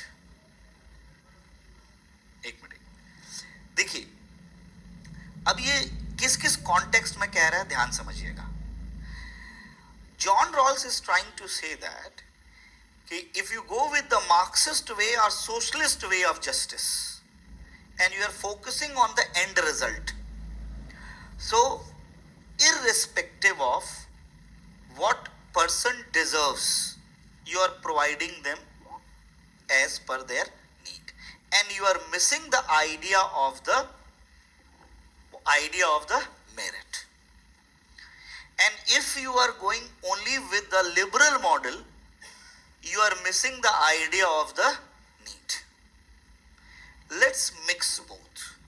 Idea of the merit plus idea of the need. Now, when it comes to the idea of merit, so let's create a system which allow all the meritorious people to be part of that, irrespective of their socio-economic conditions. But there should be talent, there should be merit. We are not going to allow anyone to be part of the system without checking that merit. इसका एक applied example. Suppose we are offering free education, so there must be a filter, intrinsic examination with above rating. So even the people who are from the socio-economic poor background, if they qualify, they'll get the free education. It's not like they need to pay for this because they showed the talent. Now here they are critical to the models of welfareism. This is कि welfareism go for a general welfareism. It do not discriminate who are willing, who are not willing, who are talented, who are not talented. It provide all money to everyone. It has two types of losses. The first, there is a lot of wastage of the money nurturing those people who never want to be nurtured. And you are also not providing enough to those who want to be nurtured. So technically, let's fix it the model. Ki only those who are willing to be nurtured, state will help them out. So there must be a filter. There should be a system which train all the talents irrespective of their socio-economic conditions. So John Rawls is a critic of welfare state. John Rawls is a critic of neoliberal state and liberal state, which is only talking about the idea of the merit. John Rawls is a critic of Marxist and socialist model of distribution also, which only talk about the needs. He's just trying to fix both together. The talent from all sections should be respected. Let's say speak is like this. थोड़ा और नीचे चले जाते हैं. US वाला ही model. School education is compulsory and free to everyone, irrespective of your socio-economic status. But higher education will be only, US में तो अब इसमें हम ऐड कर देते हैं, US का मॉडल नियोलिबरल मॉडल है. In higher education, we'll use the filter but will allow people to study in free. मतलब उसका वो रॉल्स वाला मॉडल है जहां पर वो हर आदमी को स्कॉलरशिप ऑफर करता है कि if you qualify you will get the scholarship, but you need to qualify. Now you can't say this one socio-economic deprivation. He said from class 1, KG1, irrespective of your socio-economic conditions, you get the free and the same quality education to the others. Because Rawls believed this idea, people may not be different in terms of their talent, but people are different in terms of persuasion of their talent. People are different in terms of their motivations, in terms of their aspirations. Even in a single family, 2-3 brothers and sister may be different. Nobody can claim this because of the certain socio-economic deprivation, one is thriving, another is not. Pure personal effort of the person has a meaning.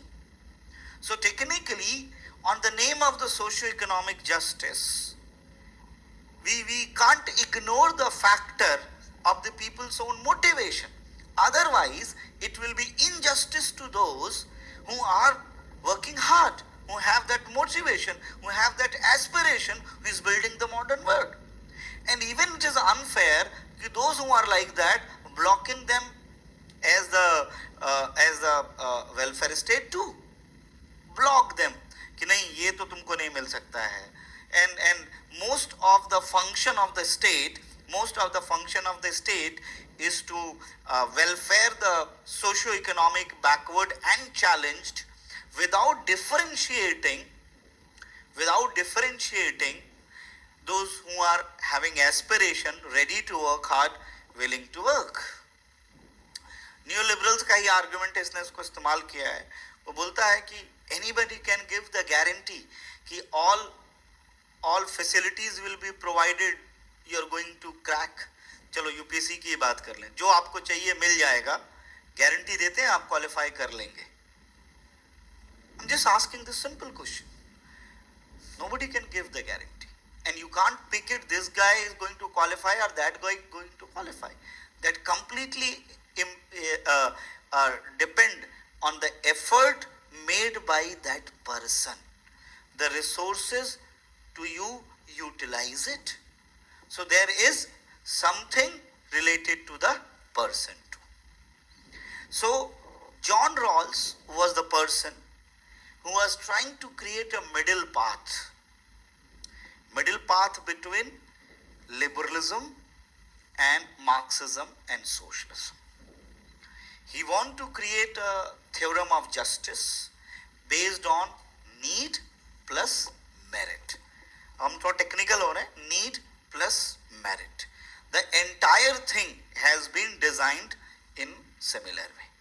I guess you are able to understand what is procedural justice, what is substantial justice. ये आपको बिल्कुल समझ में आ रहा है. अब हम आ रहे हैं रॉल्स की थ्योरी ऑफ जस्टिस पे. हाँ,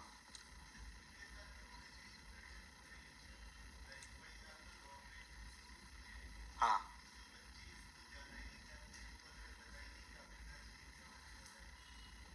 नहीं, ये जाना ही नहीं चाहते, नहीं, वो जा रहे हैं और फिर भी कुछ नहीं कर रहे हैं. नहीं नहीं, स्कूल में जाना एनफ नहीं है ना, वहां पढ़ना भी पड़ता है. मैं ये कहने की कोशिश कर रहा हूं कि अगर स्कूल कोई नहीं जाना चाहता है, so that is the responsibility of the parents कि भाई भेजा जाए उसको. That is why the word is compulsory. Compulsory लाने का मतलब क्या है? अब ऐसे ही होता है, लेकिन टारगेट तो कंपल्सरी का है. Everyone should come.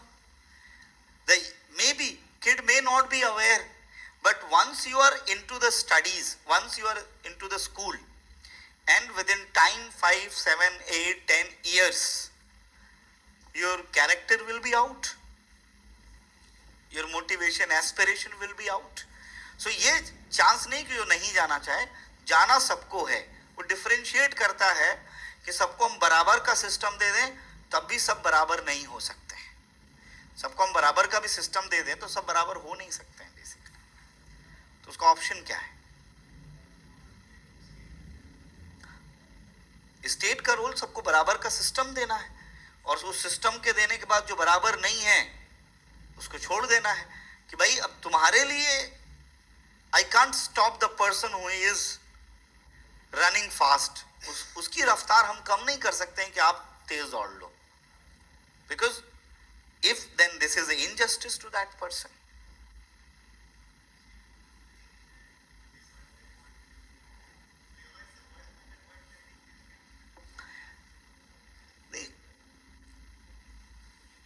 देखिए, स्टेट का बेसिक फंक्शन ये है कि आपको वो कंडीशंस लेकर के आना, बाकी तो आपका एफर्ट है ना. मतलब आई मेरी बात सुन लो. State role is a role of facilitator. मतलब स्टेट आपको सब कुछ दे सकता है, लेकिन उसको करना तो आपकी अपनी जिम्मेदारी है. भाई स्टेट अब ये थोड़ी कहेगा कि नहीं चलो तुम्हारी जगह हम करके दिखाते हैं, या तुम नहीं भी करोगे उसके बाद भी तुमको वो प्राइज मिल जाएगा. स्टेट ये तो नहीं कर सकता. स्टेट आपको बता सकता है कि भाई आप ये सारी चीजें आप करके देख लो. So Rawls was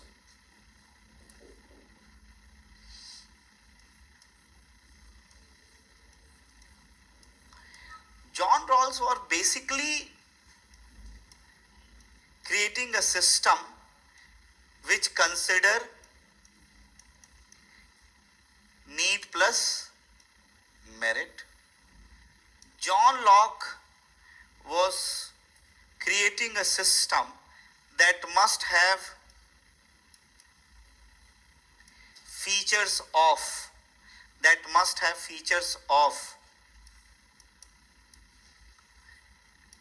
देखिए, लिबरलिज्म का फीचर पता है क्या है? कि इट नर्चर टैलेंट प्रॉपरली. मतलब liberalism provides you or help you to nurture your merit. Then when it come to socialism and Marxism,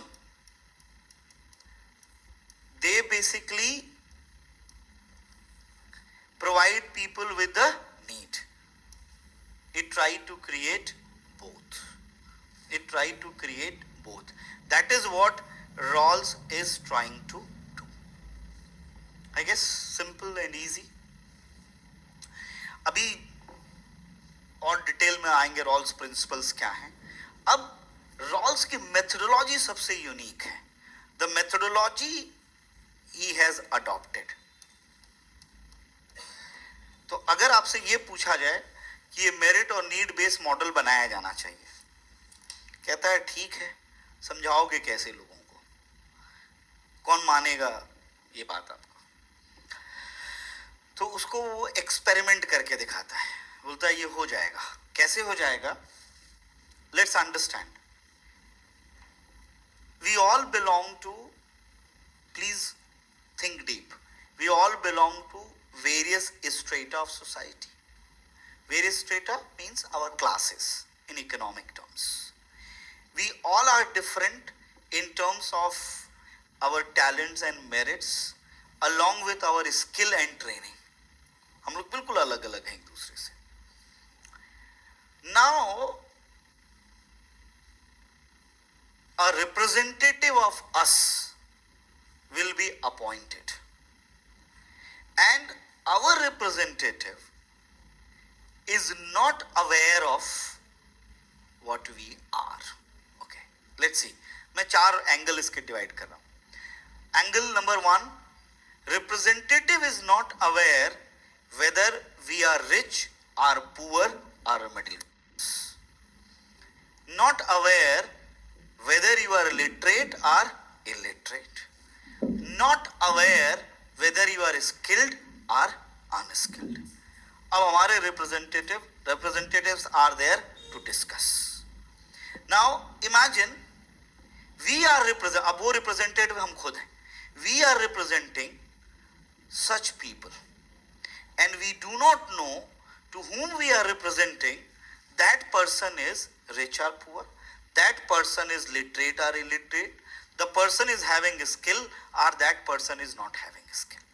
And now we have to think of distributive justice. Now we have to decide our theorem of distributive justice. We know lot of people are there, resources are limited, and we have to decide the distribution of resources in such a way that people should get the justice. We are having basic knowledge of economics and we all have negotiation skills.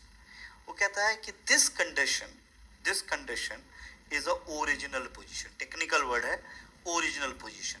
मतलब original position where the representatives are unaware of the socio-economic conditions of the person, skill set of the person, but they possess that they possess basically basic knowledge of economics and psychology. इसको कहता है original position. An absence of knowledge of anything about that, उसको नाम देता है will of ignorance. That is will of ignorance. आगे बात करेंगे will of ignorance. अब हम सब लोग बैठे हैं and now we have to decide कि भाई कुछ पैसे हैं, कुछ resources हैं, we have to divide it. अब why he did that, this is interesting. Now you are representative of a person. Now you have to think how. First line of your thinking should be, what if I'm representing a person is a poor? So you need to think of being a poor, he should get the benefit. Then again you say, what if the person is rich? If you know, what if the person is illiterate and poor? And then you come to, do you think, what if that person is very skilled, literate and rich? And I have to ensure his justice. Got my point? Now let's decide. Look at the tough work. And he was one of the original thinkers. He was just trying to tell us that when you know about your background, तुमको पता हो कि आप किसको represent कर रहे हो, you'll be biased towards that person.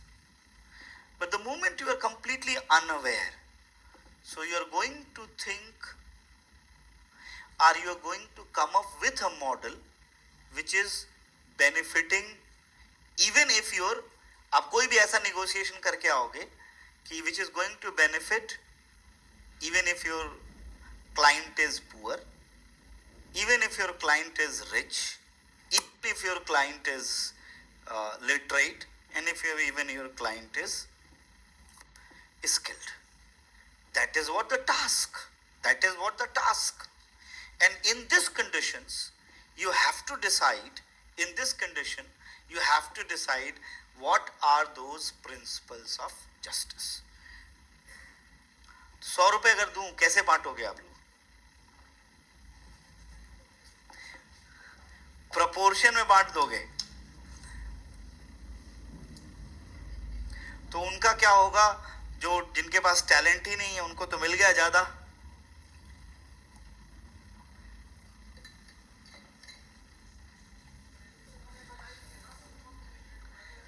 अच्छा ठीक है, आप प्रपोर्शन में बांट दिए, बाहर जाके आपका जो जिसको आप रिप्रेजेंट कर रहे थे कहा कि मेरे हिस्से में मैं तो बहुत रिच निकला। जैसे आपने कहा प्रपोर्शन में बांट देंगे, क्या प्रपोर्शन में क्या रहेगा आपका? ठीक है, अब बाहर जैसे ही गए आप तो एक को पता चल तो बिलियनियर है। अरे मेरे कहने का मतलब है कि ऑलरेडी रिसोर्स है और रिच है, और दूसरा पुअर है, आपने दोनों को बराबर दे दिया, तो क्या दोनों को बराबर की जरूरत थी? अरे तुम्हें कहां से यही तो चैलेंज है ना, यही तो चैलेंज है ना भाई, कि आप उसको रिप्रेजेंट कर रहे हो और आपको सबको सेटिस्फाई करना, आपको निकलना है। तो अगर आपका कैंडिडेट रिच भी निकला तो उसके लगे you you done a very good deal, और आपका पुअर निकला तो वो भी, उसको भी लगना चाहिए कि you done a very good deal basically.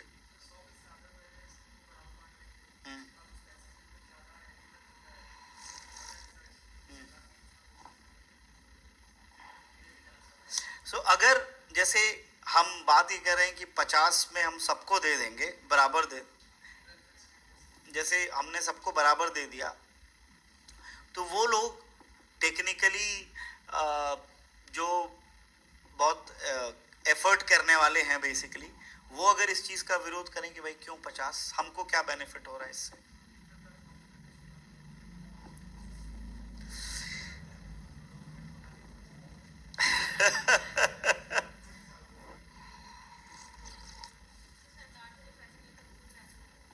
कौन?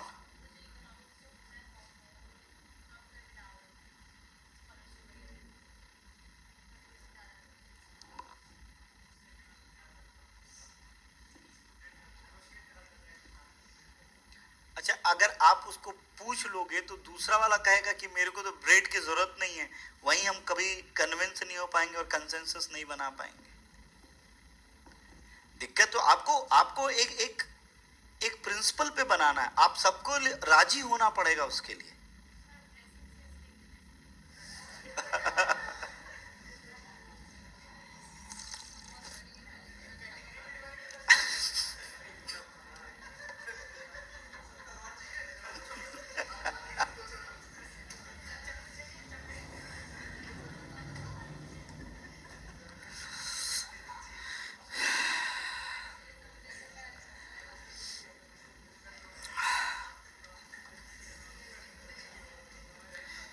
नहीं, just want to clear this. Justice is not a zero sum game. Make it very clear. ऐसा नहीं होगा कि एक को देंगे और दूसरे को नहीं मिलेगा। चलिए, जो रॉल्स कहता है मैं उसी पर बात करता हूँ कि what is the argument of the Rawls. वो कहता है कि इस ओरिजिनल पोजीशन में और इस वेल ऑफ इग्नोरेंस में जिन लोगों ने जो डिसीजन लिया, वो डिसीजन ये था। पहला उसने ये डिसीजन लिया, first decision was taken कि there should be basic liberties, basic liberty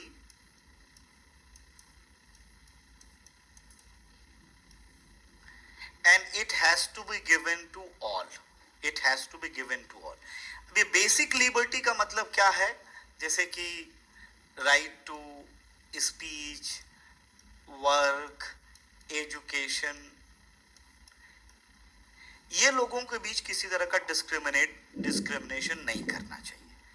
जैसे हमारा फंडामेंटल राइट्स है एक तरह से, this basic liberties should be available to everyone, available to everyone irrespective of their socio-economic conditions.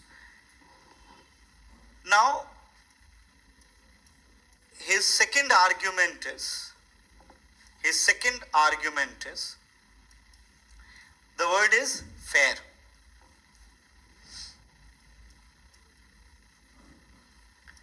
Equality of opportunity. Now the word fair, it is basically talking about filter, fair equality of opportunity.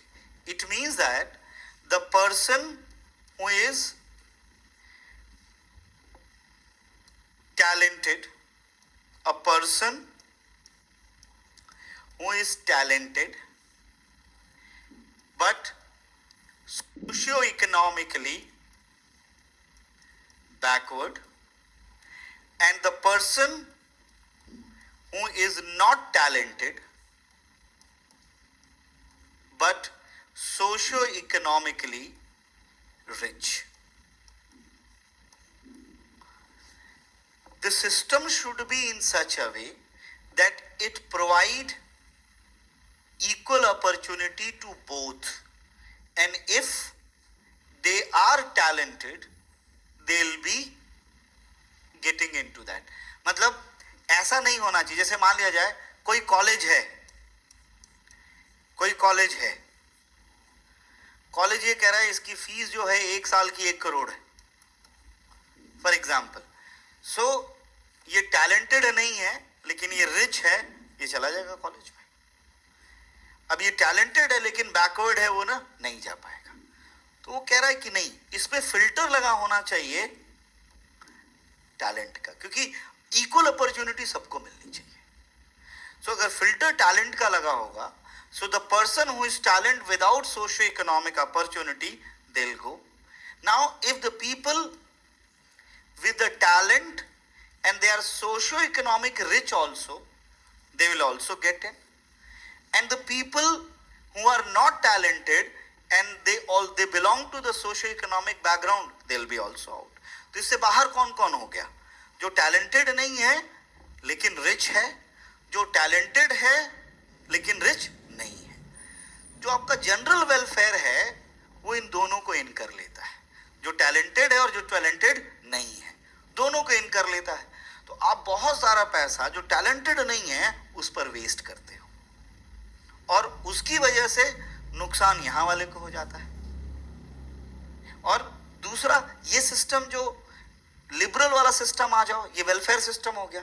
Liberal system क्या करता है, जो talent है वो तो आगे जाता ही जाता है, और जो पैसे वाला है, जो कैपिटलिस्ट है, उसको भी अपॉर्चुनिटी मिलती है. मतलब those who are not talented but rich, they get the admission. Let me tell you, there are, this is very classic thing. अगर कैम्ब्रिज की आप बात करो, so in Cambridge if you qualify they will provide you scholarship. Even if you are rich, you can study it by paying there. Doesn't matter 5 साल में degree पूरी करो, 6 साल में डिग्री करो. तो वो फीचर लिया हुआ है कैपिटलिज्म का कि भाई पैसे हैं तो एडमिशन ले लो. Today if you want to take admission in LSC, if you hold the minimum qualification, no entrance examination is there. You just go, if you can pay 1.5 crore, you'll get the admission. But there is a one channel, that is, you need to show your talent. I mean, like, your profile should be there, your published paper should be there, what type of synopsis you submit to them, you qualify, they'll provide you scholarship also. So technically उन्होंने कैसा system बनाया है, जो rich है वो actually fund करता है लेकिन वो टैलेंट को नर्चर करते हैं. और भाई जो टैलेंटेड है, अच्छा मजेदार बात है, वहां के सिस्टम में even the people talented who are rich, they also get the scholarship. वहां इकोनॉमिक क्राइटेरिया है ही नहीं है उसका.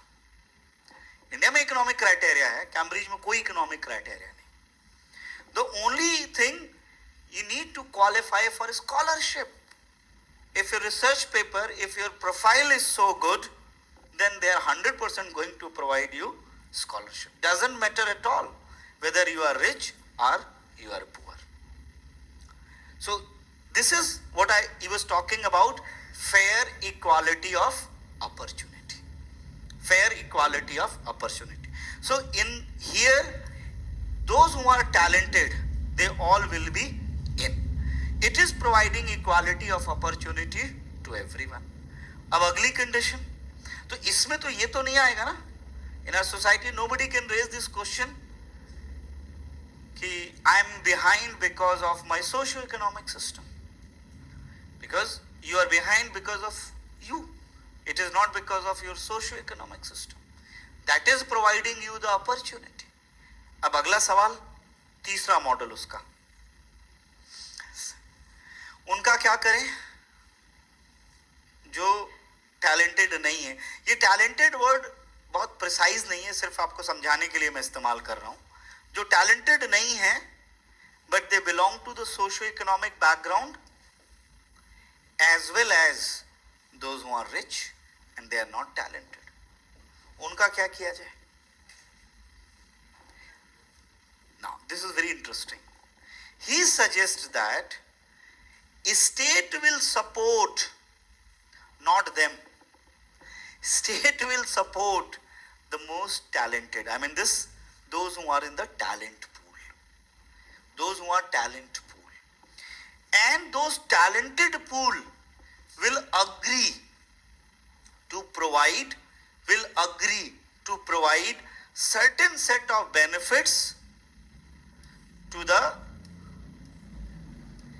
least advantaged or to the disadvantaged.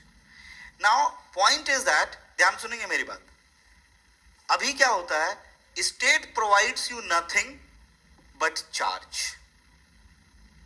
State provide you nothing but charge. यहां क्या हो रहा है, state provide you but charge. The basic line of argument is, चलिए इंडियन कॉन्टेक्स्ट में बात करें, if you are rich, you are paying lakhs and crores of the taxes, because of the any reason you become bankrupt, state is not going to bail out you. पैसे वाले लोग हैं, खत्म हो गया पैसा, स्टेट आपको कोई बेल आउट नहीं करेगा. तो उनका ये बेसिक सवाल है, इतने साल तक जो हमसे आपने इतना ज्यादा टैक्स लिया, what is the accountability of it? और जिसको आपने सपोर्ट किया, अगर उनमें से वो आगे बढ़ गए तो उनकी हमारे लिए कोई अकाउंटेबिलिटी नहीं है. That is a very fair question. So Rawls argument was कि actually state will provide conditions to only those who are talented. If they have certain issues, they are going to help them out so they can run faster. It means that they'll be not focusing on welfareism. Welfare पे बिल्कुल focus नहीं कर रहे हैं. उनका पूरा focus होगा कि those who are earning, those who are taking the things at the advanced level, state will help them out. And then whatever they generate, then a share of it will be given to the least advantage. Now look at his argument, classic. He says that कि भाई point is, if you are charging tax and even you are charging extra tax, but you know that the state is providing a range of services to you.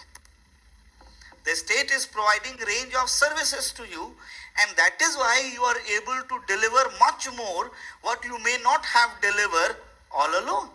State is helping you out to do this. So your own productivity has increased. And now here, if you have to share, you don't mind. But the point is that I'm struggling alone and I'm making a lot of money and somebody is taking out of it. Then there is a, what neoliberal says, forced labor. Here the argument is that there is a lot of support to the state. अब जैसे कैसे होता है, मैं example देता हूँ. When India में भी है ये process, when you make EEZ and you allow everyone to be part of those.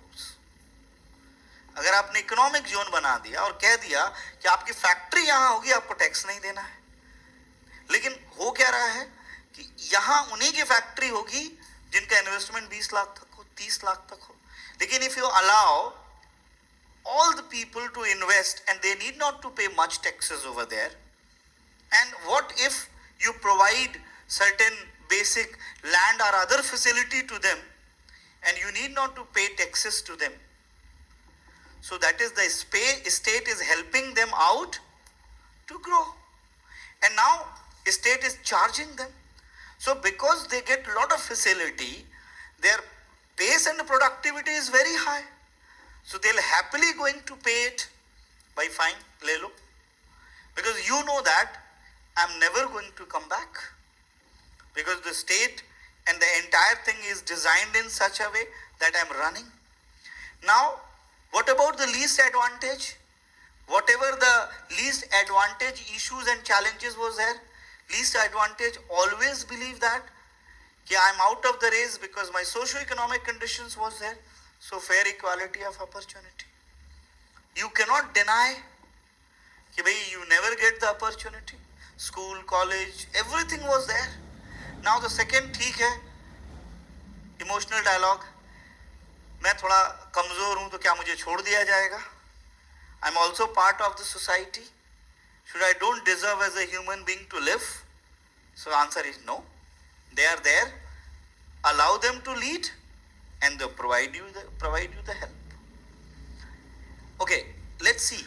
In families, if you identify there is a person who is making a lot of money, rest of the people support, and that person return the support, and the whole family move together. Obviously, there will be difference.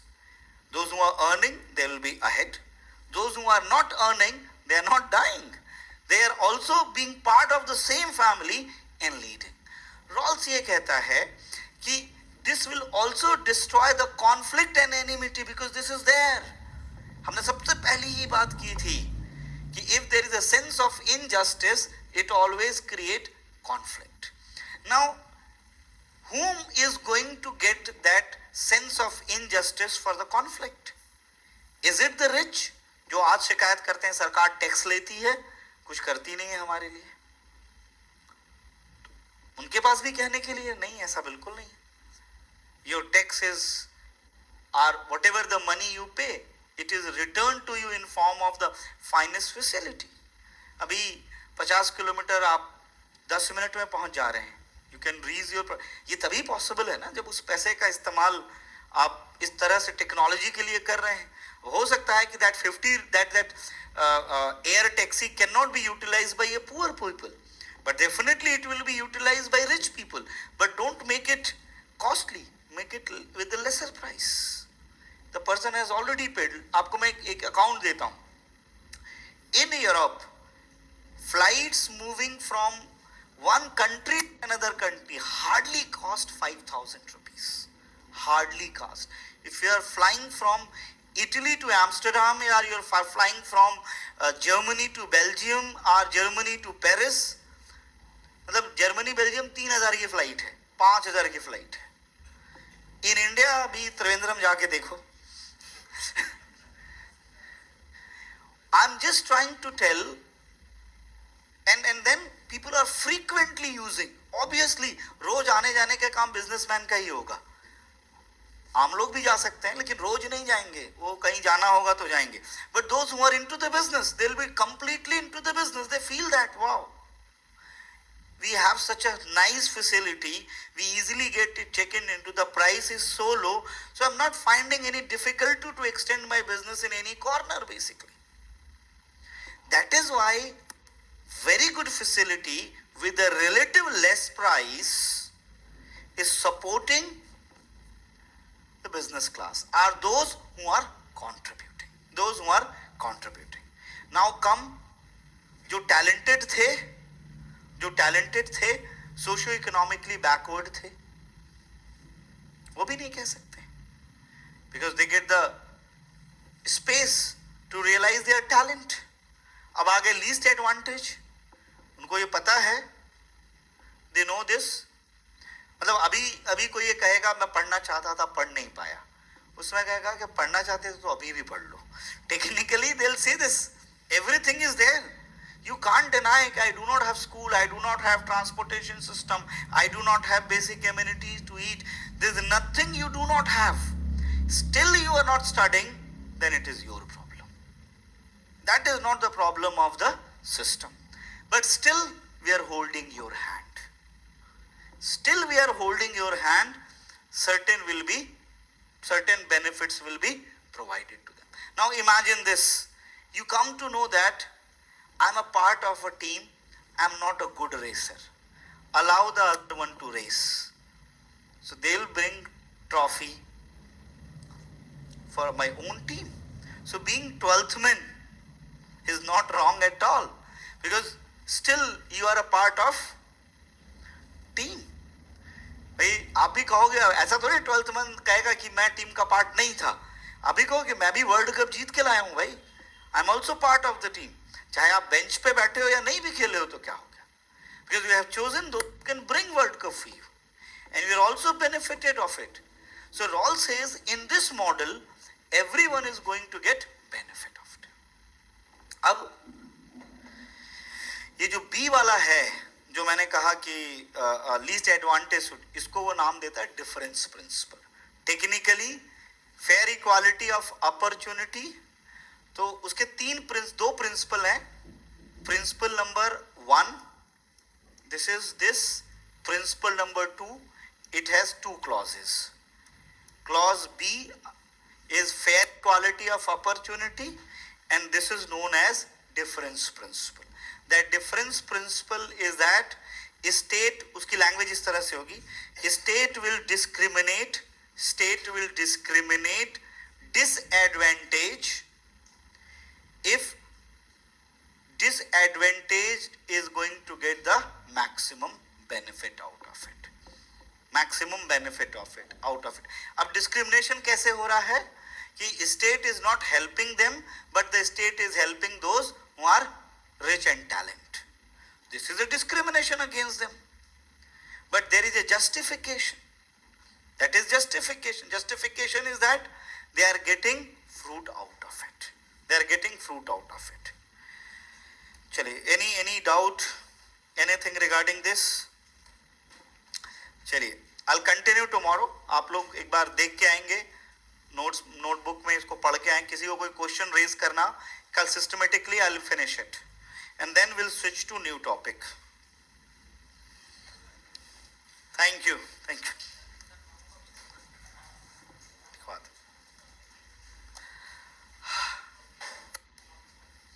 Power ये पूरा नहीं लगे तो कल आधे घंटे में खत्म हो जाएगा.